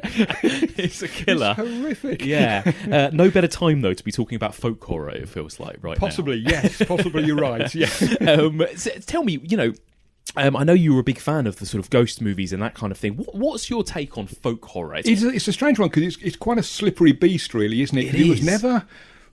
It wasn't something that somebody decided this is folk horror and then they started making folk horror films. Exactly. They made a load of films, then people said those were folk horror. Yes. And so it's kind of difficult that some of them are so obvious, the Unholy Three, the Unholy Trinity. We all know that they're definitely folk horror. Mm-hmm. But then there's an awful lot of fuzzy edges with folk horror. There are. Which is, I think, what makes it kind of interesting. Yes. It's very much like... the science fiction writer, Theodore Sturgeon, who once said very famously, he was asked what's science fiction. And he very famously answered, science fiction is whatever it is that I'm pointing at when I say that's science fiction. Yes. And folk horror is a little bit like that. You kind of know what it is. You recognise it when you see it. Yes. But try and explain it. Yes. And interestingly, I was talking to several people at work. I work at the BFI, and I was talking to several colleagues who are not necessarily into horror movies, but I was talking about doing folk horror. Yeah. And almost every single one of them said, oh, what, like The Wicker Man? So they recognise it. They recognise what it means, but if you actually ask them for any other examples other than The Wicker Man, they might be a little bit stretched after that. Absolutely. Yeah, that's it, because I feel like, The Wicker Man and then a lot of horror lovers will know the other two in that Unholy Trinity. Yep. Everything else is a little bit more niche, actually, in a way, isn't and it? It's very much up for grabs as well. That people will see some things as folk horror, which other people won't. Absolutely. And that's where the fun is a lot of the time, I think. In that little sort of slipstream between the subgenres. Definitely. Does it really belong over here? Ghost stories, they cross over into folk horror all the time. So there's, little grey areas. And I like grey areas. Grey areas are good. They are, exactly. And it does feel like, at the moment, actually, funnily enough, as we're recording this in the BFI, I can hear in the background, you may hear, there's a film playing in NFT2, which is called Arcadia, which is in itself a kind of folk horror, isn't it? It is. It's a folk film. Yes. And there are elements of horror. Yes. Yes. I suppose calling it a folk horror is a bit strong, because it's not really scary. But... It's not scary, but there are moments in it which are scary. Yes. And I think that's sort of inherent within the genre, that sometimes, the British countryside can be a little bit scary. I was born and brought up in the suburbs of Birmingham. Moved to the Isle of Wight, which is about as rural as it gets, for 16 years, and then moved back to London. So I've had the best of both worlds. Yes. And I've got to tell you, the English countryside is terrifying. There's vast, and apologies to anybody listening who lives in the countryside. It is lovely. It's beautiful. It is. But it's bloody terrifying. It's vast acres of emptiness and nothing. Yeah. And you can kind of see where... some of the strange ideas that it infused folk horror, you could see that they would actually happen. Yes. I remember once on the Isle of Wight on Midsummer Night being trapped in a small town called Ventnor, right on the south coast of the island, trying to get home. And there was a thunderstorm raging. There were no taxis. It's the Isle of Wight. The buses weren't running Midsummer Night. And we could see the glow of the Wicker Man in the distance over there, because there's a lot of that goes on the Isle of Wight. And we were thinking, we've got to walk over there. Yeah. Luckily, we managed to get a cab and we survived. That is fantastic. Yeah, it is funny, isn't it? And I think actually, again, depending on how broadly you go with folk horror, I'm also looking at a lot of these movies in which the nature itself poses a lot of danger. And actually, in some ways, some of the movies we're going to talk about tonight have that element to them as well. But in a couple of weeks' time, I'm going to be talking about Deliverance, for example, and that kind of thing. And again, it's that idea of, okay, the countryside, it should be respected and feared at times, shouldn't it? That's the thing. I think for those of us who are largely city dwellers, I think we like to think, completely erroneously, that we've got it under control. Because we've concreted over it. Yes, we've conquered it, Absolutely. Not concreted enough for my liking. Just concrete the bloody lot and be done with. But I think, we have that feeling that we're in control. Yes. And we're not. We're not. Yes. When we're out there, us city slickers, when we're out in the countryside, we're lost. And I do wonder sometimes, if I was still living in the country, would I still be as affected by folk horror as I am, having lived in the city for so long. It's very interesting, isn't it? I talked with Mary Wild about this because I feel like, yes, it almost is like, do you think that the films ask you to assume the position of a kind of urbane media type almost, like the people that probably make these films? Because I think it does have a lot of that. The protagonists tend to be, again, not so much with the films talking about tonight, but the protagonists tend to be from the city, and they wander into these areas that maybe are a bit odd or backwards. And then fall foul of a trap or something. But then again, sometimes it can work the other way. I mean, you look at something like the Summer Islers of The Wicker Man, that they have this unfortunate penchant for burning people in wicker men, but putting that to one side for them, they seem like quite a nice place, lovely bunch of people with a very nice society, very nice. Okay, so they burn people occasionally. Well, what can you do about? It's for the good of the crops. So, absolutely, and in that case, it's the not quite city slicker, but the mainlander who's definitely the fish out of water. He's got it all wrong. Yes, and actually, Sergeant Howie, we're not supposed to like him, really, are we? No, he's arrogant. He's rude. He makes this assumption from the very beginning that these people are backward and stupid, and they're not. Their little community is very idyllic. It works extremely well for them. Yes. And like I say, they just have this appalling tendency to burn virgin coppers in wicker men. I mean, if they could just stop that, they'd be quite a nice, group of people to hang out with. Yes, exactly. And actually, The Wicker Man obviously is a kind of prime example of how tonally folk horror is quite a strange one, isn't it? I mean, for the bulk of The Wicker Man, there's nothing overtly scary happening. No. And there's a little bit of that, I think, to what we're going to talk about tonight with a couple of these Japanese movies as well. Are they on the face of it horror films, would you say? And indeed, I mean, The Wicker Man shares quite a lot with Onibaba, which is, what we're going to talk about mostly tonight, in the fact that there may not be anything supernatural going on at all. Yeah. Witchfinder General, there are no real witches in Witchfinder General. They're just poor, innocent women. There's no supernatural in those films. You get Blood on Satan's Claw where there is, and there's obvious, things with that. A lot of folk horror does tend to be people being horrible to each other. Yes. And so you've got the sort of... It's weird, you've got this sort of idyllic, sort of bucolic countryside where everything's, the old ways and it's all very lovely, but they're still awful to each other, and that's quite an interesting take on it, I think, sometimes. It is. I wonder if it's basically one of the fundamental things of folk horror is that people are awful, actually. It's usually, like you say, arrogant people coming in from the outside, or strange people with strange old customs on the inside, or whatever it might be. But the odd thing is, of course, that those strange people on the customs who are living on the inside, to them, that's perfectly normal. Yes. Even the family of the Texas Chainsaw Massacre, which I know you'll be looking at some point, what they're doing is perfectly fine. Yes. That's just what they do. And that's something we talked about with Witchfinder General, actually, as well.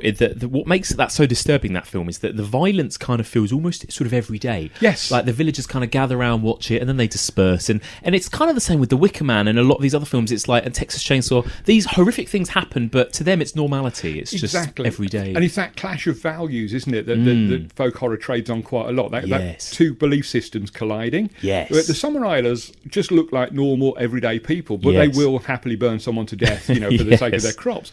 That's where the two civilizations, as it were, the two viewpoints collide, and that's where folk horror really works, when you've got these two groups of people meeting each other head on, usually in a rural setting, and it all goes horribly wrong, and nobody comes out of it looking good, to be honest. I mean, look at Witchfinder General. Who really comes out of Witchfinder General smelling of roses? Yeah, very sort of bleak, nihilistic kind of subgenre in a way, isn't it? And I'm not even sure of Blood on Satan's Claw that anybody looks particularly good in that.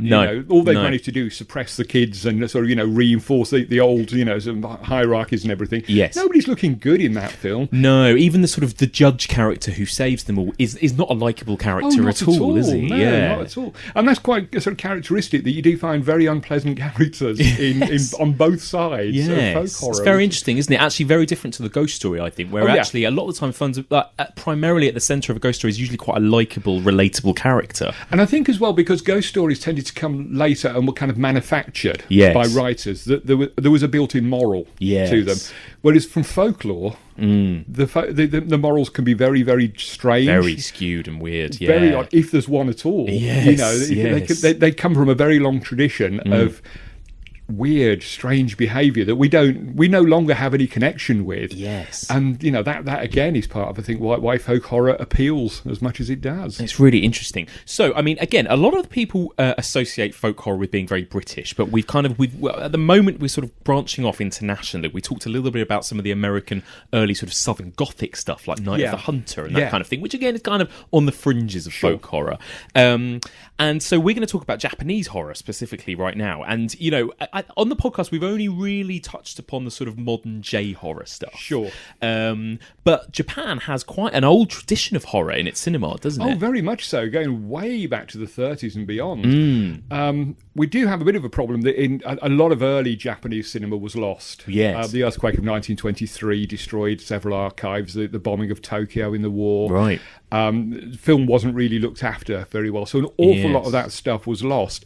There was also the problem that a lot of those films were never subtitled.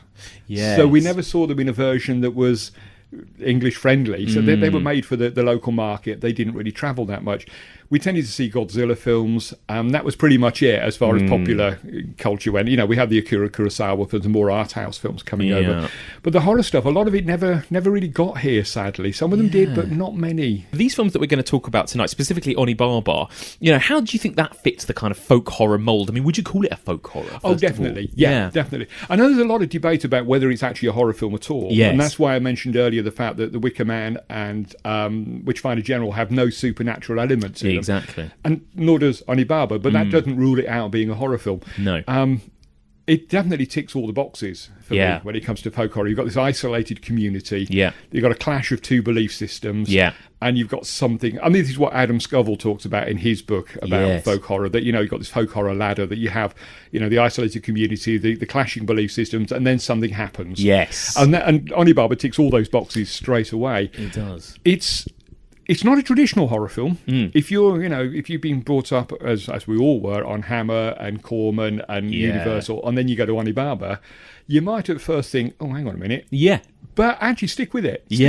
Particularly the final few minutes are genuine full-on horror. And I wondered, is that I'm being very general here, but is this a trope with Japanese cinema in general compared to Western as well? It takes its time, and a little bit like films like Ringu and even these modern ones, the pacing is very different to Western horror films, isn't it? Which is why I tend to like them so much. Yeah. They're not in any mad rush to get anywhere. No. They'll tell a nice, simple story at the pace that's required. Yes. And they do tend to build up a sense of dread, which you don't always get, particularly with modern horror films. I think there's too much rushing to get to the next set piece. Yes. And something like Onibaba is just full of dread from the very opening scenes. I mean, the opening shots of the reeds, the winds in the reeds, brilliant. and then the close-up of the hole in the ground. Oh, yeah. You're immediately primed to think, something's not right here. There's something odd here.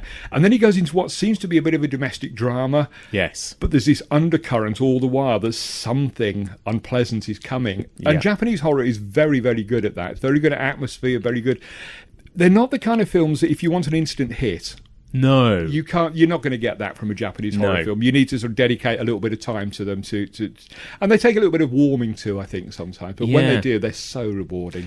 Absolutely, and I think ultimately more rewarding than the ones that just throw jumps at you because you're so invested somehow. It lures you in, doesn't it? It seduces you. Well, the horror of Onibaba isn't just. I mean, there are some really good jump scenes in it, which we'll probably discuss at some point. But it is that underlying feeling that something isn't right in this world. That this little world that we're seeing, there's something horrible going on under the surface. It's the horror of people being trapped together in a small place. Absolutely. They say that about sitcoms, don't they? That the best sitcom is really just the horror of two people trapped in a relationship they can't get out of. Yes, it's Bert and Ernie. Bert and Ernie, Steptoe and Son, the Trotters and all the rest of it, Yes. And that's exactly what Onibaba does. It has this central core relationship of three people who are kind of trapped together. Mm-hmm. Don't really want to be together, to be fair, but are kind of reliant on each other and they can't escape. Yeah. And what's more horrific than that?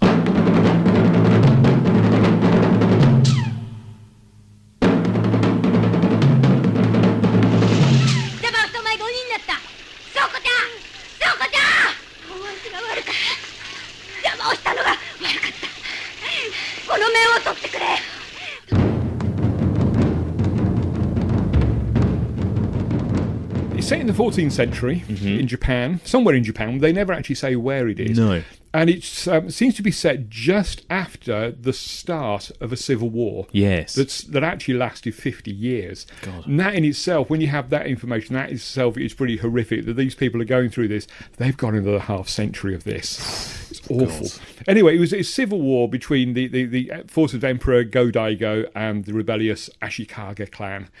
And a lot of men were conscripted to go away and fight for one side or the other. And what we've got in Onibaba, where it starts, is these two women living in a very remote setting on a riverbank. Yes. In this sea of Suzuki grass, which is waves constantly moving. And they've been reduced to ambushing any stray samurai who comes through, stealing what they can from them, whether it be food or belongings or clothing, and then throwing the bodies down this hole in the ground. We never really find out what this hole is. Did they dig it? Was it a natural occurrence? It's just a horrible black hole in the ground. Somehow feels evil, that hole. It permeates evil from the very first time you've seen it. It's just horrible. And into this, I mean, there's a relationship between the women. One of them is an older woman whose son was married to the younger woman. Yes. And has gone away to war and disappeared. So they're mother and daughter-in-law. Again, it sounds like a sitcom, doesn't it? It does, and I'm trying not to make it sound like a sort of rather dull sitcom or drama. We'll get to the good bits in a minute. Yeah. And they've been living together. Mainly, I don't think they want to be together. I think, the older woman, the mother, has to rely on the daughter because she's got nothing else. Yes. There's nothing else in her life except for this younger woman who really looks after her. And then one day, a friend of the son returns to the area, another samurai who's deserted. The daughter begins quite a passionate sexual relationship with this young man, much to the dismay of the mother, who's both deeply jealous and also terrified that they're going to run off together and abandon her. So she's absolutely invested in it. The film is actually based on an old Buddhist story, which sort of follows the next part almost scene for scene. Oh, interesting. In the original, it was about a mum whose daughter was shirking a lot of the household chores by going to the temple to pray too much. Right. And so she put on a mask to frighten the daughter. The daughter was suitably terrified, but then the woman couldn't get the mask off because Buddha was so angry that he forced it to stay on her face. Oh. And although he forgave her in the end, Buddha was, sort of, okay, we'll let you off, you've learnt your lesson. Yeah. He had one final twist, and when she took the mask off, it ripped her face off with it. Yeah, all this stuff. I mean, as an old hippie, I've sort of had a lifelong obsession with Buddhism. Yeah. You read things like that. It's not actually the religion of nice, sort of hippie. It's quite violent. There's quite nasty stuff going on. And that's more or less what happens in Onibaba, that the woman meets a samurai who claims to have the most beautiful face in Japan. Yes. And he's wearing a mask, who's a pretty scary, demonic mask. Creepy mask. And she kills him. And she manages to take the mask off, and the man's face underneath is actually far from beautiful. It's all decayed, and it looks diseased. Yes, it does. And she takes the mask and uses it to frighten her daughter, and then finds to her horror that she can't remove the mask. And that sort of leads to this fantastic, slightly overwrought, slightly melodramatic finale with the two women sort of trapped in their room, in their little tiny hut, and the mother screaming, "It won't come off, it hurts, it hurts." Yeah. I mean, really horrific stuff. It is. And I won't say more because, you need to now go and see the film itself. Yes. That should hopefully give you some idea of how scary it actually gets. Yes, yes, it does. It really builds, and that is a great and memorable last few minutes. Oh, it is. The whole film is worth seeing just for those final moments. Yeah. And certainly for the ambiguous ending. Yes. You're not entirely sure what's happened at the end. No, it's strange. We'll definitely get to that. Good. So first of all, then, are you? It sounds like you're a fan of this film. Oh, most definitely. I first saw it. I can tell you exactly when I first saw it. It was the 22nd of June, 1980. How do I know this? Because BBC Two showed it. Back in the days when British television was the best education a film fan could ever get. Yeah. They were very brave back then and showed things like this. Onibaba had in fact been banned in Britain for quite a while. When it was first presented to the BBFC, they were not happy with the levels of sex in the film. Right, yes, sure. We'll talk more about the sex later on, but it hadn't been seen until 1968, and then it mainly went to the art house cinemas. Yes.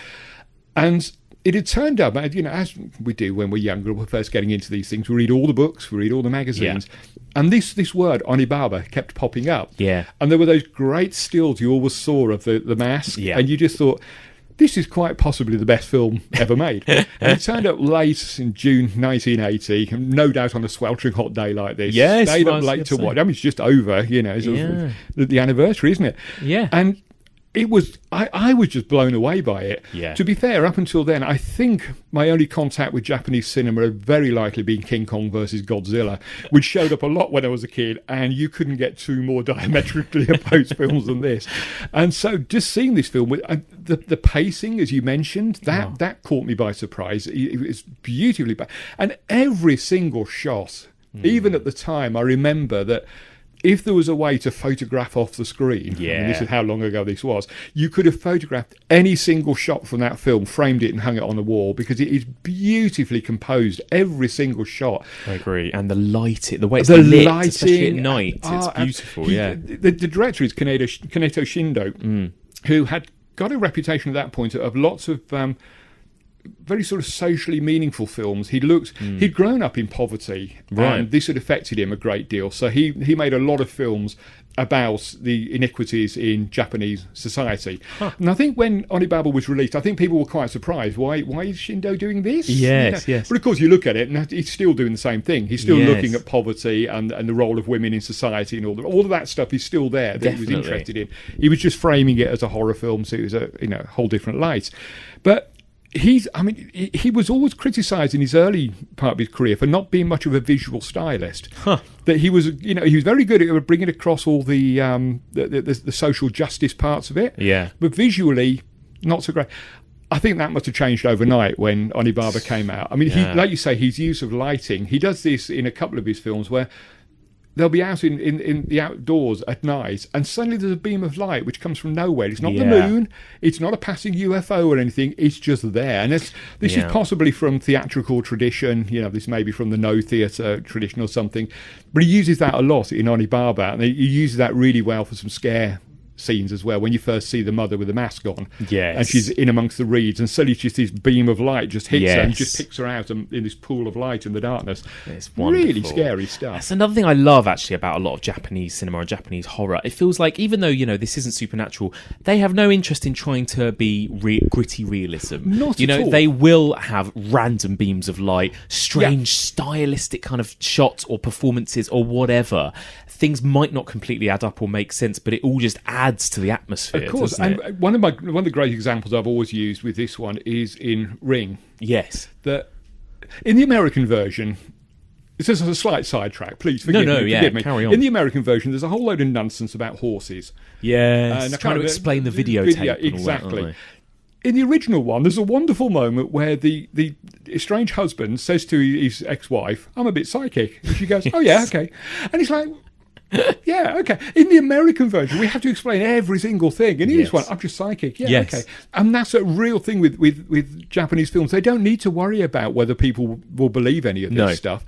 It just happens. Just go with it. If you don't want to go with it, there's another film next door. Go and watch that. Yeah. Just you stick with it or you don't. It's wonderfully kind of freeing, isn't it? It's quite a liberating experience, really. Because it then creates this whole sort of universe for themselves within the film, which doesn't exist in the real world at all. Yeah. There's a lot about Onibaba which is very realistic, and then you get to the horror moments which just sort of pull you straight out of the real world. Yeah. And it works so well. It shouldn't. Yeah. It shouldn't work at all, but it really does. It does, yeah. It's wonderful. I found it absolutely absorbing as well. I watched it for the first time, actually, for this. And again, exactly the same as what you said. All my adult life, I've heard about it, I've read about it, I've seen those stills. I've just never got around to watching it. And it wasn't what I expected, actually. Like you say, it's not as much overtly of a horror film. We don't see that mask until the sort of final act as well. Yeah. But I was totally gripped. This kind of... Like I said, there's that underlying horror in the first 2/3 of the film, which is not sort of, chainsaws and vampires and blood and all the rest of it. It's just that horror of being trapped in a situation that you can't escape from. Yes. That's just as much horror to me as the supernatural or psycho killers or anything else. Yes, exactly. It's like that terrible old kind of joke of, the nightmare mother-in-law, isn't it? I mean, it kind of is. I wouldn't be surprised to find that this was Les Dawson's favourite Japanese film. She is the mother-in-law from hell, isn't she? Quite literally at the end. It is, exactly. It's brilliant. So going back to the beginning, I mean, like you say, the backdrop here is the war, isn't it? Like you say, an amazingly long 50-year war. And again, this is something we've talked about already with folk horror, Witchfinder General. A lot of these kind of movies, they have the British Civil War in the background, or some kind of civil war or something. Is there some sort of connection there, do you think, between wartime and folk horror? It's interesting. I've been thinking about that, and I'm inclined to think it's more of a coincidence, but it's definitely something there. Because, I mean, A Field in England, which I would definitely rate as folk horror. Yes, which we'll be doing as well, And Kill List, aren't they? It's been a while, but they've just come back from Kiev in the war. Yeah, so there's a war background to that. And I wonder if folk horror works in a lot of ways, because like all horror really thrives when times are bad. Yes. If you remember at the end of the 90s, we'd had a decade of pretty bland horror films. And at the end of the 90s, people were worrying about the millennium. Yes. Suddenly we get, so Sixth Sense and Ring and Blair Witch. They all arrived pretty much at the same time. Yeah. There was something in the air. I think possibly, in my 56 years, I don't think I've known the world to be quite as topsy-turvy as it is today, and quite as uncertain as it is today. So it's no surprise that horror is making a comeback. Yes, and actually folk horror a little bit as well, which we'll get to. Is really coming back in as well. And I do wonder if maybe a lot of it is people looking at things going on around the world around them and then trying to sort of look at them through the lens of the past, thinking that the past was an easier time. It wasn't really, was it? No, of course. It was a horrific time. Who'd want to live in the world of Witchfinder General? Yes. All right if you're the Witchfinder, but, it's a horrific world to live in. Yes. And I think that is something that folk horror emphasises over and over again, that basically old is scary. Anything old is scary, whether it be old paganism or anything that should be long gone or in the past is somehow terrifying. I think paganism gets a bit of a bad rap sometimes. Because I think, pagans, I know a few pagans, they're lovely people. There's nothing, I've yet to actually meet a Wicker man in real life. I saw the glow of one over a hill once, but I've never actually met one. And I think, sometimes, they can overdo that a little bit. Yes. But I think, with the war thing, I think maybe, people were looking, when Witchfinder General came out, obviously there was the Vietnam War, so obviously there was, young people were worried about that. Yeah. I think, I wonder if maybe now people are sort of doing folk horror, looking at the wars around us, and it's just one of those things that just feeds in, maybe unconsciously. I think, and like we said earlier, it's that feeling of that sort of death is kind of every day. In a world of war, I suppose it kind of is. Isn't it? Yeah. I mean, the poor protagonists of Onibaba, death is the only way to stay alive. Yes. They have to kill these samurai that pass through, and the samurai are going to die anyway. Yes. The poor samurai in these films are absolutely doomed. I mean, they've got absolutely no hope at all. If the women don't get them, the war will. Yes. And I think in Onibaba, the war is important. Had there not been the war, then the women wouldn't have been left alone. And so in that sense, it's important. But it probably takes someone a little bit cleverer than me to actually look into the whole war and folk horror thing. It might just be a coincidence. You may be onto something, but I think it feels like a coincidence. It might be that as well, somehow in these times of war, it kind of says it in the intro of Witchfinder General as well, communities kind of have to regress because there's less, every sort of village becomes more isolated in some way, and there's less authority. And like I say, they look to the past for answers because the past must have the answers. We've got to this point, the past must have been survivable. Yes, exactly. And so every time a war comes up, I think we get very nostalgic for a time that we never knew because it must have been okay because we got through it. Yes, exactly. Actually, most people didn't. No, exactly. The English Civil War was brutal beyond all belief. I mean, it was a really nasty conflict. So, exactly. I think, we do tend to look at it with slightly rose-tinted glasses, say, today is much, much worse than it was. Yeah. Is it? I know. We're in very, very strange times at the moment, but I think they were in very strange times during the English Civil War as well, particularly if you were of the peasant class, Yes, if you were of the landed gentry, you were probably having a fairly good time. But if you were being conscripted into horrific battles, then no. Yes, exactly. No, it's very, very interesting. So these main two sort of characters that we get here, two women, it's quite refreshing actually that it's just this kind of mother and daughter really are our sort of central characters. Yeah, definitely. It's unusual. I mean, a lot of horror films in the mid-60s, the women were still very much decorous, scantily clad appendages to the main story. They were there to be victimised by the heroes, and that was it. In this one, you've got these two women who morally very ambiguous. Very. We're supposed to side with them. But what they're doing is appalling. But we understand that what they're doing is appalling, but we kind of understand that they have to do it because they have no other choice.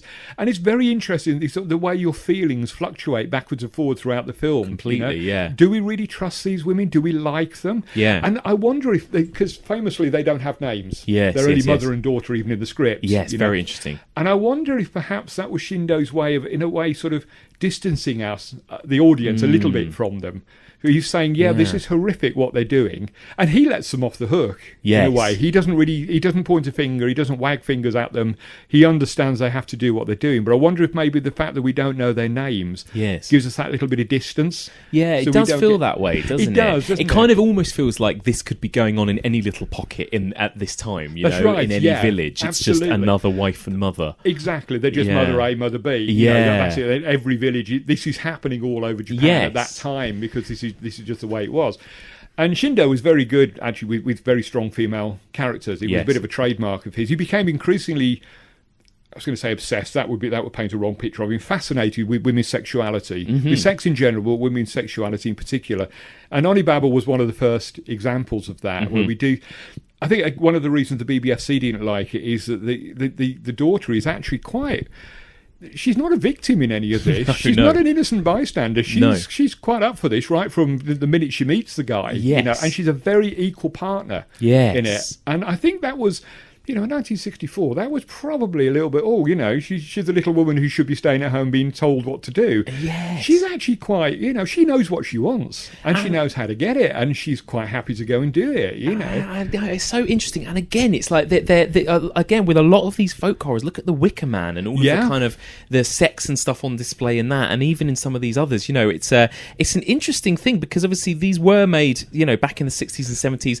Are we supposed to be judging these kind of activities? Are we not? And it takes a kind of strange stance a lot. I think in the Western folk horrors, we're sort of filtering it through the eyes of Christianity, which is how we were all brought up, whether we're actually Christians or not. This is the society we were brought up in.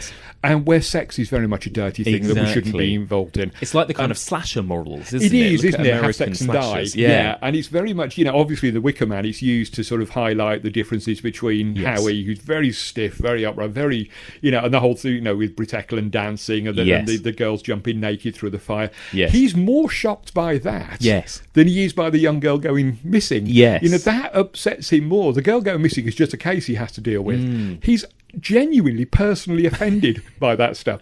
And I think it's slightly different in the Japanese films in a sense that, they don't have that sort of Christian morality. No. But even so, I think it was quite provocative to have this, it was a very strictly codified society that we were looking at here. And to have these two women who were doing quite well without men, thank you very much, who were preying on men. Men were their victims. And then who, one of them decides, I quite like sex, actually. It's all right, and I'm not going to feel guilty for having it. And that the older woman then feels guilty because she's not getting any. And it's like, this is really different to what we were seeing in any other horror film in the 1960s, where women were meant to be virginal until they broke the rules and then got punished for it. And it's very kind of just matter of fact about these types of things, isn't it? And again, it goes back to what we were saying before about the wife and mother, and it doesn't really ask us to side either way with them, does it? There are moments when I felt genuinely quite sorry for the mother-in-law, and understood her worry about these two running off without her, sort of thing. Of course, she would have almost certainly died. Had she been, had they gone off. So there was a very selfish part of it that wanted them to stay. But on the other part, you can kind of see they'd been on their own for quite some time, it seems, at the beginning of the film. They would have had feelings. They would have had needs which weren't being met. And, this virile young samurai turns up. He's a bit grubby and a bit leery and but he's the best they could come up with. And there are some wonderful shots of the daughter when she's running to see him, and she's running through the Suzuki grass, and she's almost orgasmic before she's got there. The look on her face is a sheer joy because she knows she's going to have some contact with another human being. She's almost orgasmic before she even arrives there. And I think all of this was actually quite I don't think the BBFC were very pleased when they saw this, to be honest. Like, women enjoying sex and running towards sex and really wanting it. Oh, no, we're British. We don't do any of that sort of thing. Absolutely. And the way that the sex scenes are filmed, I would describe it as kind of luscious in a way. It's sumptuous or something, isn't it? In a way, but there's also kind of an animalistic thing to it. I mean, they're filmed very beautifully, as everything in Onibaba is filmed very beautifully. But it's... At first, it's quite passionless. I think they grow to have a bit of love for each other. Yeah.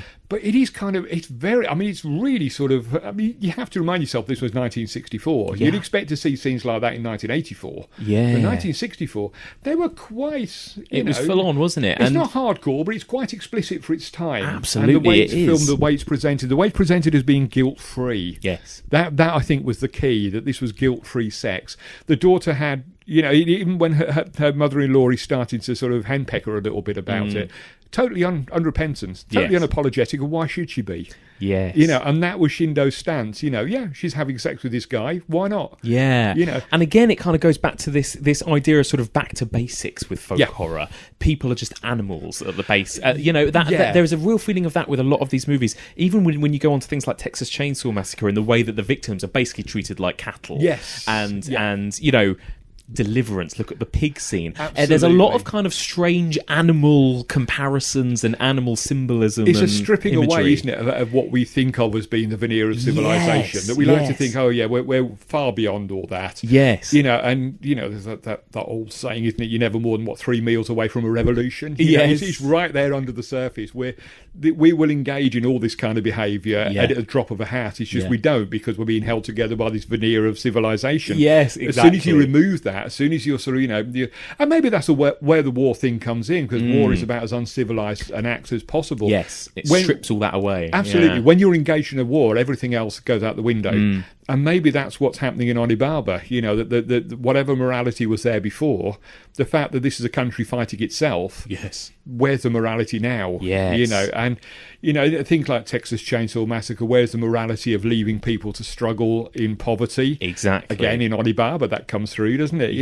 So there is that sort of stripping away of the veneer of civilization and sort of exposing the animal underneath, which isn't as far removed as we think. As us Londoners might think. Yeah, it's really interesting. And again, it kind of adds to that feeling of there's quite a nihilism about these types of films as well, isn't there? There's a real kind of stripping away of anything like that. Yeah, anything we hold dear, basically. Yes. And that's where this sort of clash of ideals comes from that Adam Scoville talks about. That even the Summer Islers, although they look and seem like us, their values to Howie are so offensive, and yet they're quite happy. They're quite happy to have these beliefs. They're not hurting anybody. But it's to Howie the veneer of civilization, the veneer of Christian civilization has been stripped away, and something has been exposed that he doesn't want to see. Yes, it's the real sort of animalistic part of us, the sexual part of us, the sensual part of us, which we like to keep suppressed. Yes, we like to keep that. We like to pretend, 21st century, we're all very sophisticated. No, we're not. No. We're still as hung up on things as we always were. Absolutely. And I think that's where folk horror really does come into its own, and certainly in Onibaba, it strips that away completely. Yeah.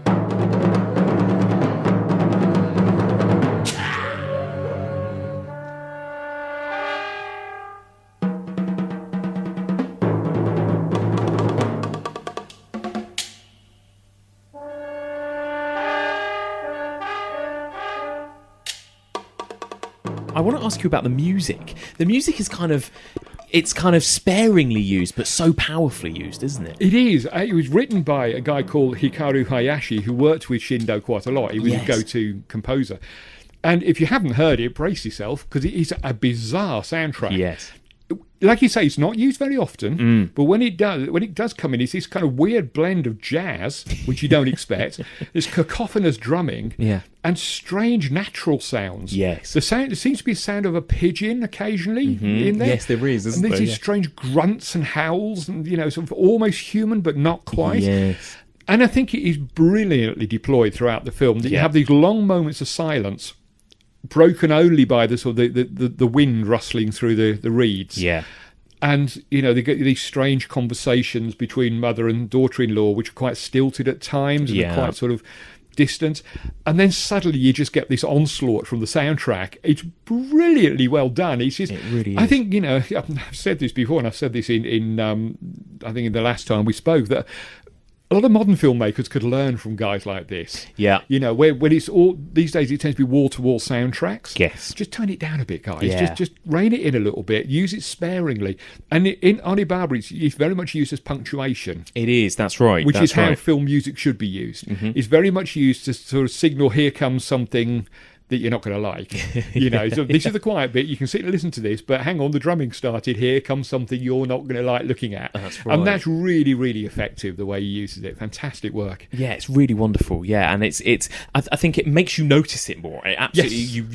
you notice it every time it appears. don't you? Absolutely, because Yeah. it's so sparing. Yes. And it makes you jump when it suddenly starts, Yes. which is, again, in itself Yes. is so rare these days. It's wonderful. Let's talk about that mask then. I mean, because we've all seen it, like you say, even before you've seen the film, it's often that you've seen that iconic Yes. mask that she wears towards the end.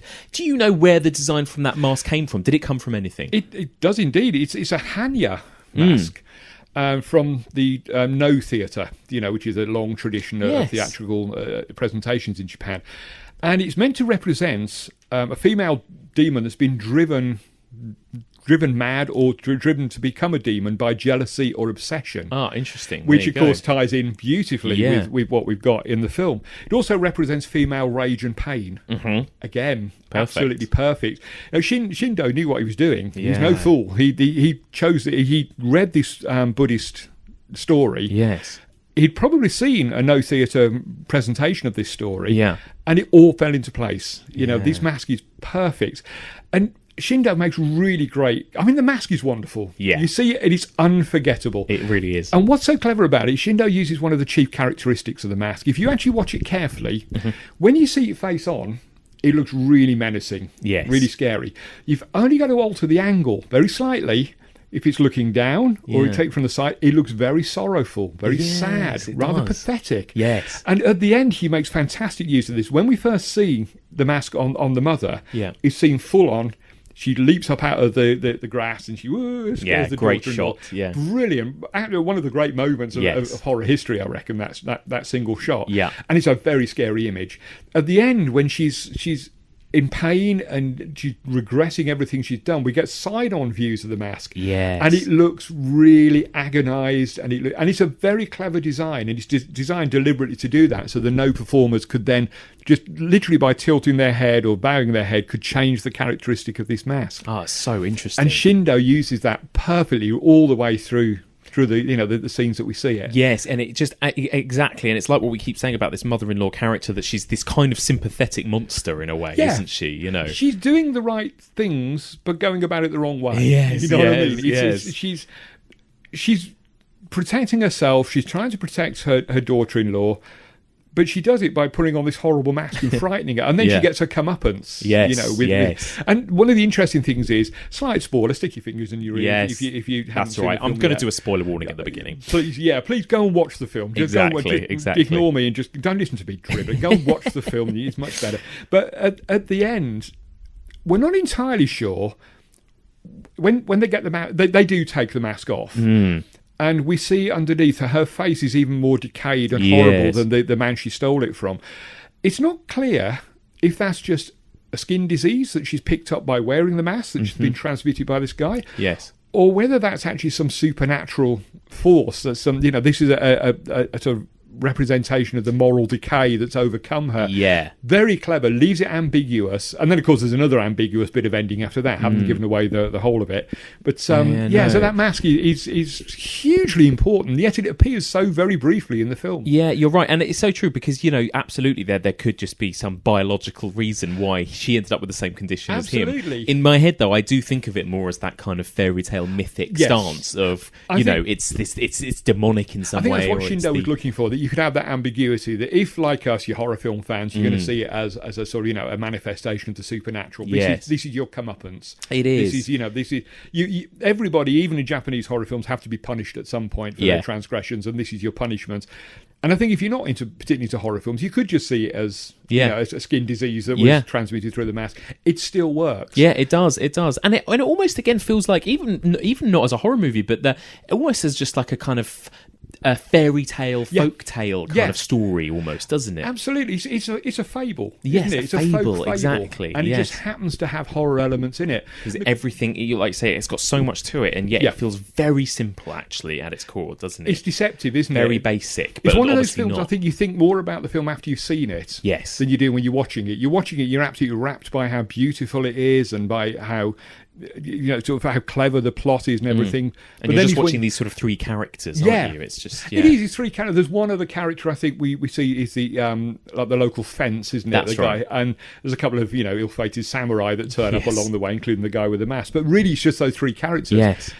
And it's only afterwards, I think, that it gets under your skin. A little bit like whatever is in that mask. It gets under your skin afterwards. And it makes you think about, the implications of what we're seeing. And that's what all good horror should do, shouldn't it? It should stay with you after. We talked about Once you've turned the light out and gone to bed, like Ghost Stories, shouldn't it? Exactly. Stay It with should get you. under your skin. It should stay. Then it should worry you for weeks later. And Onibaba tends to do that. I do find it. No, absolutely. Let's talk about the ending then. We've got to do it. Okay. Now, so the ambiguity you're talking about, are you talking about that final shot when they The leap final over the shot hole of the or hole, don't? Yeah. Yes. Yeah. The hole sort of features a lot in the film. Now, Yes. I say we have no idea what it is. Did they dig that hole, or is it just something they found? It almost becomes like a sort of non-speaking character in its own right. This horrible sort of gaping maw in the ground. And is it the black hole into which we look and see ourselves? Yes. There's that kind of element to it. Yes, absolutely. It And is. at the end of the film, with the mask has been removed. The daughter-in-law is horrified by what she sees underneath, but the mother's jubilant because she doesn't know what she looks like. She's just really happy that she's got this thing off, and the daughter-in-law flees in terror out into the fields, and the mother-in-law chases after her, still oblivious of the fact that she's absolutely she's more terrifying without the mask on. And she doesn't get that at this point. She doesn't get that she's still that scary. And there's a fantastic shot. It's just so clever. I mean, there's so many great shots in it, but the brilliant shot, the two women running through in the distance, then the camera pulls back and reveals the hole right in their sort of path. Yeah. And you immediately begin to think the worst. Yeah. You think, they're just going to end up down the hole, aren't they? They come along, and in slow-mo, a lot of good use of slow motion in this film, incidentally. The daughter-in-law leaps across the hole in slow motion, and then we get this very strange shot of the mother-in-law leaping. Yes. But we never see her land. We see her in midair, sort of looking shocked, looking frightened. Yes. And then it stops. Yes. And we never know, did she go down the hole? Did she make it to the other side? Or exactly. Does that chase carry on? Yeah, it's really interesting because I thought, okay, that's a perfect ending. She's gonna, as it was building up to it, I thought she's gonna fall down the hole. She's literally her own downfall, Absolutely, but it doesn't quite give you that neat satisfaction. No, it doesn't let you off the hook. No, does it? It makes you sort of think. Actually, she's still out there. She's still out there in that grass, terrifying that poor woman who, let's face it, she's murdered people and she's been quite horrible to people. But actually, she's just a woman trying to survive. Yeah, yeah. And now, on top of everything else, she's got this mad mother-in-law with a, sort of face like Freddy Krueger running around in the grass chasing after her. It's like that in itself is a final little twist of the horror knife, isn't it? It is. If she falls down the hole, it kind of we've got over that. The woman will find a way. She's young, she's resourceful. She'll find a way to survive. Yeah. But the fact that we don't see whether she goes down the hole or not, and is she still chasing this woman, what happens to them, that's that final sort of little twist of horror at the end. It is. Yeah. Thanks, Kaneto. That will keep us awake at night. That's brilliant. I know. Because again, you can imagine in an American remake that is exactly what would happen. We'd see her go down the hole. Of course you would. And she'd die. That would be, and it is the way that the hole is shot at the very beginning. Yeah. It's like this Chekhov gun type thing. It lingers. It's there. It's there. throughout. Yeah, and it's going to come back in inevitable. some way at the end. You just don't quite know how. Yes. And even when you think you know how, he takes that away from you, so you still don't know how. It's really clever. Fascinating. He was a brilliant director, Kaneto Shindo. I mean, he made so many films, and he was working right up until the end. I mean, he died in his late 90s, I believe, and was making films up to 2 or 3 days before. And he was being cared for in his later years by a relative who said that on the night he died, he was talking in his sleep about his next film project. Oh. I mean, this guy lived cinema, brilliant. and he made some amazing films. And Onibaba is just one of the It many. It's what, and it's because actually we'll get to that in a minute because we'll talk about some other films. But I mean, Onibaba, I think it feels like it's one of his most famous, at least hot genre sort of horror movies. I think it's one of his most famous films. Full stop. I Mm. think because it was. I mean, he has quite a sensationalist plot, a plot Yes. that could be exploited. It's not an Yes. exploitation film, but it's got a plot that could be exploited. And I think, when it arrived in America and belatedly arrived in Britain, I think that was what happened. I think they sold it on the sex and they sold it on the violence and all the rest of it. Of course they did. Why would they not? And I think that sort of elevated it above his other films. And I've seen quite a few of his films. I've got to say, for me, it's one of the two favourites of his because the two favourites of his that I the ones I love are genre films. Yes. I can't help that. That's just the way I'm wired. I just automatically gravitate towards course. the genre film. But the Children of Hiroshima was one of his early films. A beautiful film, absolutely haunting film. Really, really, really, really good. It's one of those. He's one of those directors. I think we can get bogged down with the fact that did he make horror films? Yes, he did.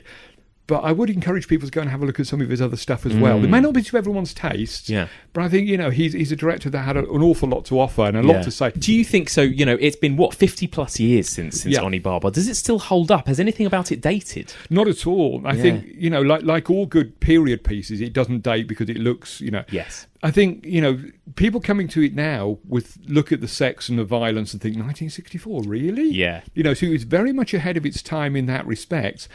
And I think because that period of Japanese horror isn't very well represented. We're all very familiar with the sort of the millennial stuff, the Ring and Grudge and all the rest of it. Very familiar with that, but we're less familiar with this earlier stuff. I think it still looks very fresh and new to our eyes because it's not anything we've seen in abundance before. Yeah. So I think anybody coming to it now, if you're coming to it now through this podcast, be aware that the pacing is not what you would expect from a modern film. You have to gear yourself towards that.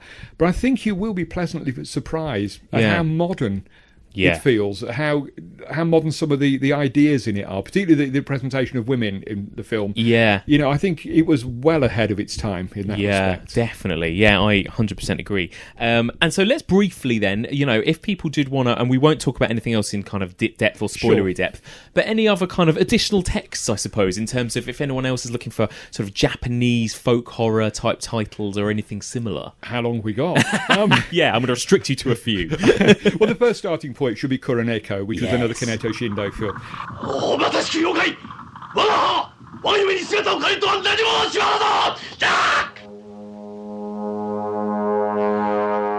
So this was the other one you were saying. This was the other one that I was talking about. Yeah, this is my other favourite. And I know we've spoken about this before, that I think this just has the edge for me over Onibaba. It's a much more explicitly horror film. Yeah, it is supernatural. It's kind of... It's these women who may be cats and maybe vampires, maybe ghosts. Yes. Again, go and look up the yokai pantheon. You will find these women in there. These vampire cat women are all over that.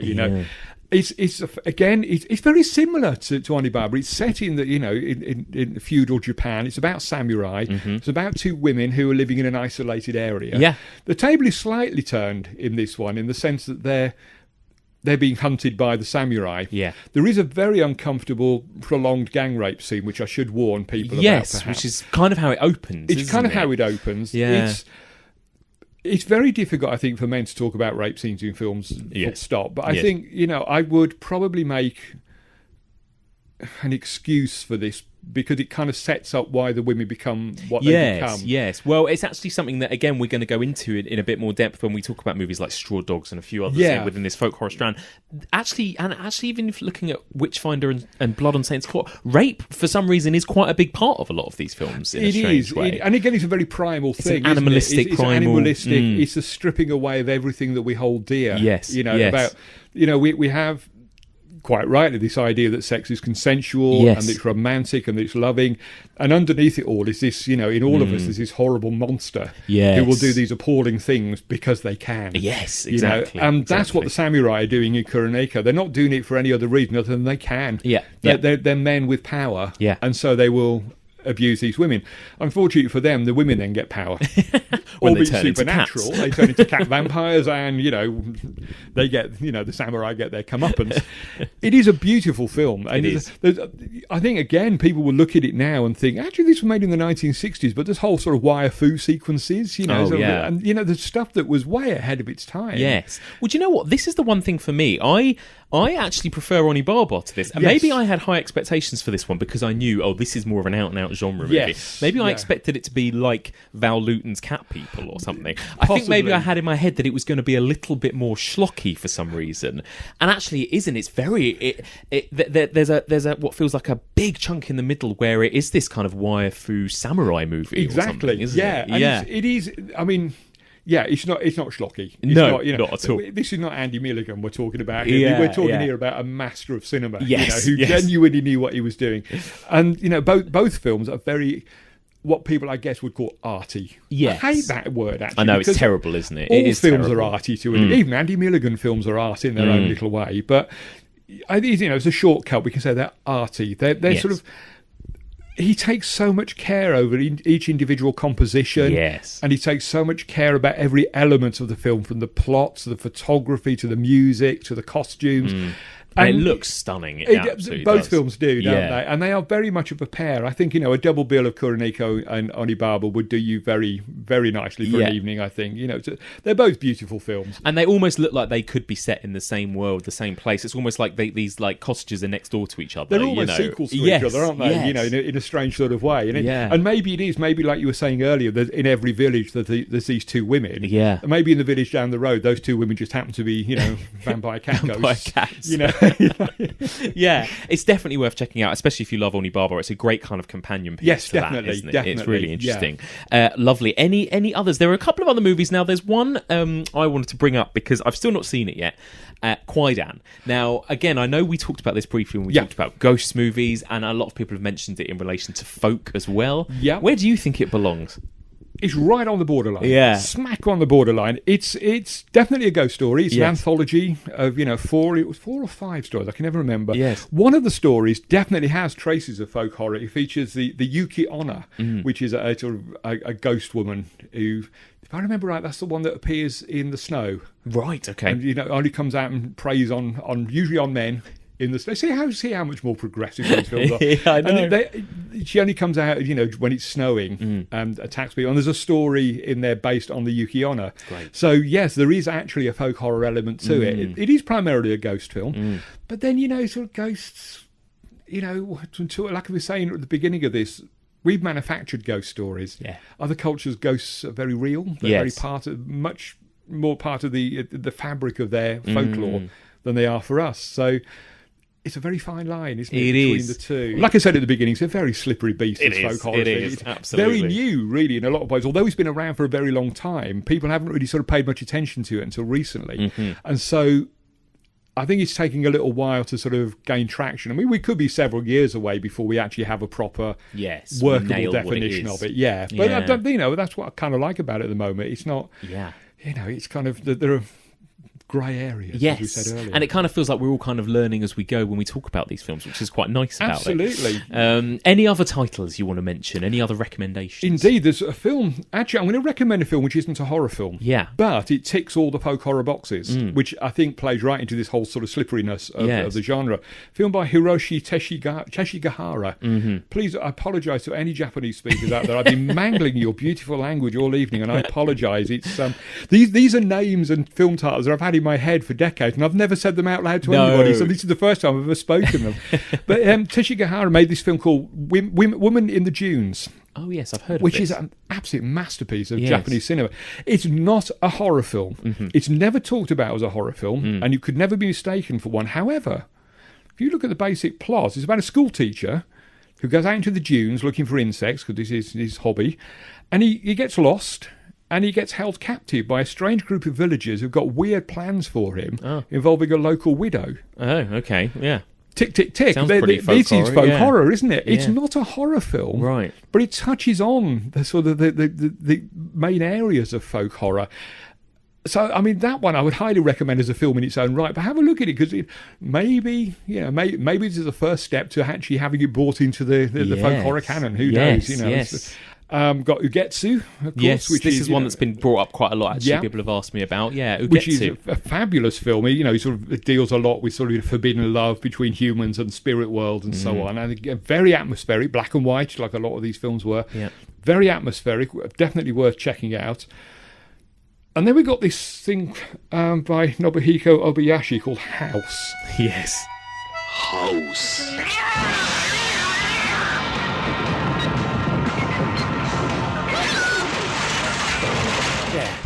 It may be folk horror. It may be an awful lot of things. It's not really clear what House is. There are folk horror elements to it. It's wonderful. I It's watched the this most recently. insane film, isn't Yes. it? I mean, it's just absolutely... No matter what else you watch in Japanese horror, you will not be prepared for House. No. I think there's an element of folk horror here and there in it. Absolutely. Even if there isn't, and you disagree with me, go and watch House anyway. Yes. It's just the most remarkably weird film you're ever going to see in your life. Yes, Absolutely it's just mental. wonderful. Yeah, very unique film. Oh, absolutely. Unique is definitely the word for it. I think, they probably locked him up after seeing that, to be honest. It's mental. That's brilliant. Well, there you go. Lots of fantastic recommendations there. And do you still see kind of its influence, movies like Onibaba and these kind of old Japanese folk horror? Do you see that influence in modern day Japanese horror? Or even the ones we were talking about, those sort of millennial ones, do you think? I think you can't really miss it, to be honest. I think those people who wrote those books, wrote those screenplays, made those films, they would have grown up watching these films. Yeah. They would have grown up with the folklore. Yes. They will understand that. So I think, people say that Ring is kind of a variation on, sort of Casting of the Runes by M.R. James. Yes. But I think there's also elements of Japanese folk horror in there. Yeah. I think there is in Ju-on. I think, there are signifiers in these films which sort of link it very much to the sort of the folklore of Japan. Yeah, definitely. I think you have to sort of hunt them down and look for them, but they are there. Yeah. And actually, I think even visually, cinematically, there's a similar language to some of these old films. I would defy anybody who wants to make a horror film to watch Onibaba and not want to make it look like that. Yeah. You would do everything you could to try and make it look like that. And there are moments in all those films where you think, oh yeah, they've seen Onibaba, they've seen Kuroneko, they've seen the masters at work, and of course they have. Just like Western filmmakers looked to previous generations as well. Absolutely. So yes, I think it is there. It is there. It is. So right now, we mentioned it briefly just before we finish. We are in the middle of what some people might call a folk horror revival in some way. What are your thoughts on kind of the most recent sort of what we might call folk horror movies, The Witch, the Ben Wheatley movies, these types of movies? Are you a fan? Oh, very much. I mean, The Witch in particular, I absolutely adore. Ben Wheatley can do absolutely no wrong as far as I'm concerned. Yes. I remember seeing Kill List at Fright Fest. It was the only film I went to see at Fright Fest that year. Yes. And I remember Wheatley coming on at the beginning and saying there'll be a Q&A at the end of this, but there's one question I won't answer, and that was, what is it all about? And I thought, right, at that point I thought, right, I'm going to love this film because I'm not going to understand it. And I didn't understand it, and I watched it very recently and I didn't understand it, and it's brilliant. And that's why I like it, because I don't understand it. Yeah. It's very clever. There's a lot of them about. There's a couple of British ones, Dogged, which is about to get a release anytime now. There's a very short film recently called Hell's Bells, which came out just a few weeks ago, which is a lot of fun. It takes a look at the darker side of the Morris man. Brilliant. You can't fail to look at a Morris dancer and not feel there's something going on. There's something there, weird. Yeah. There's a lot of them about. Even the Blair Witch Project got a sequel recently, didn't it? We're there's back something in the woods. very much in the air, isn't there, at the moment? And I suspect this is to do with. I think at the late 60s, there was this sort of rise of the counterculture, where people were looking to mysticism and looking to these things and folklore and stuff. And I think that's coming back. Yeah, I think that whether we'll see hippies on the streets again, I can only hope. I'm an old hippie. I would love Let's to hope see. so. Oh please, it'd be marvellous to see my people back on the street again. But I haven't got the hair anymore, but they're still my people. I still love them. But it would, I wonder if maybe that sort of feeling is returning. That the world is spiralling out of control. Yeah. So we're looking for older ways. We're looking for clues from the past. We're looking. And a lot of those films, The Witch, that ties into that, doesn't it? That even then, that this is set in the past, but even then they were finding it hard in the new world. Yeah. And it was an older time that appealed to the young girl in it. Yeah. And so, even then they were looking, they're looking. We've got films that look to the past, which look to the past. Yes. And it's always, it was always better in the past. But we know it isn't. Yes. Thanks to these films. It was all just as horrific. Absolutely. Wonderful. Final question then. Do you have a favourite folk horror movie? And if so, what is it? Everybody's favourite folk horror film is The Wicker Man. I think we have to take that. It's like when people say, who's your favourite Doctor Who? It's like Tom Baker. But my favourite... Yes. We all take it for granted that, so The Wicker Man is... I have a real love for Night of the Demon. Oh, yes. Which, sort of very sort of borderline into folk horror. But that's always been one of my favourite film. From the first moment I saw it, I absolutely adored it. And you're a big M.R. James fan, and I'm a big aren't you? M.R. James fan, so he ticks an awful lot of boxes for me. And Blood on Satan's Claw is wonderful. great. The Blair Witch Project. I'm such an apologist for the Blair Witch Project. Me I know there's a lot of too. people out there who say, oh, it's not scary. I've been lost in the woods overnight. I'll tell you how bloody scary it is. It's terrifying. And, so these are great films. But I think The Wicker Man is the one we all look to. Yes. If we were going to make a folk horror film today, if we were going to stop this in a minute and write a script, Yes. what we'd be doing is looking at The Wicker Man and You saying, would. how do we make it like that? And if you wanted to show an alien from outer space what folk horror means, I think you'd show them The Wicker Man. You show them The Wicker Man. wouldn't you? Like I say, colleagues at work, as soon as I say folk horror, they say Wicker Man because it is the dictionary definition. Now, It is. of It's the folk pinnacle. horror. So I think we have to say that, don't start with The Wicker Man.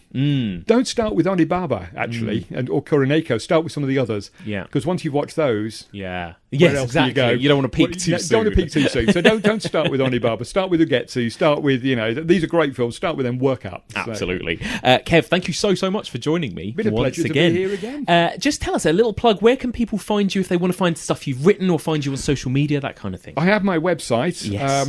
which I said last time was a bit of a mouthful. I'll try it again. The Encyclopedia of Fantastic Film and Television, shortened to EOFFTV.com. It's been a very good resource, actually, for me. Oh, good. I've I'm actually pleased. quoted you recently. Oh, lovely. Thank you. When talking about the kind of origins and the first use of the term folk horror Lovely, during the yes. making of Blood on Satan's Well, Claw. that's on the review site, which is EOFFTVreview.wordpress.com.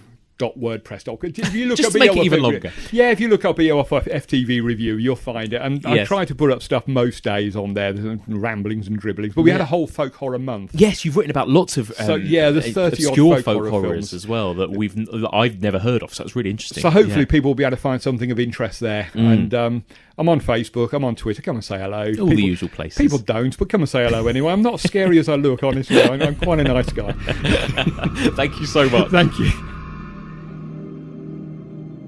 And that's it for this week. Thank you so much for joining me, and a huge thank you to my two fantastic guests for this week, Paul Ridd and Kevin Lyons. So great to have them here, and what a brilliant couple of films they were to discuss. I absolutely loved it. Now, did you love that as much as me? What do you think of these two movies? Do you think they're folk horrors, or am I completely clutching at straws with this? Get in touch. The email address is evolutionofhorror@gmail.com. You can also find us on Twitter @evolutionpod, or on Facebook. That's facebook.com/evolutionofhorror. And if you want to discuss this week's episode, or folk horror movies, or the horror genre, or indeed anything else, please join the discussion group. That's the Evolution of Horror discussion group that can also be found on Facebook. Don't forget, the Evolution of Horror can be found on all major podcast platforms. Subscribe to us on iTunes, Podbean, Stitcher, Libsyn, or whatever podcast platform you use. And if you get a moment, please do just take a minute to drop me a little rating or review, either on iTunes or if not on Facebook. It really helps the podcast get boosted. It helps it get discovered by new listeners.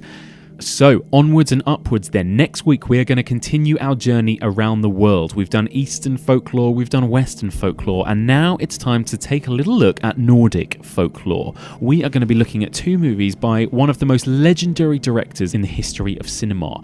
Somebody who I think some people consider too highbrow to be considered a horror filmmaker, but I beg to differ. I think some of his movies are absolutely horror movies. They just happen to be horror that's on the more art house end of the spectrum. I am talking about Ingmar Bergman, and joining me to discuss Ingmar Bergman is someone who's been on the podcast before, and he's also one of the co-hosts of the Arrow Video podcast, and is about to have his debut feature film shown at Fright Fest. The brilliant Sam Ashurst will be back, and together we will be discussing and dissecting two rural folk horror classics from Ingmar Bergman, The Seventh Seal from 1957 and The Virgin Spring from 1960. So I'm really looking forward to discussing these two movies, and as well as that, Sam will also be giving me the lowdown on his own film Frankenstein's Creature. So we've got all of that to discuss. Can't wait. Join us next week for all of this and more on the Evolution of Horror.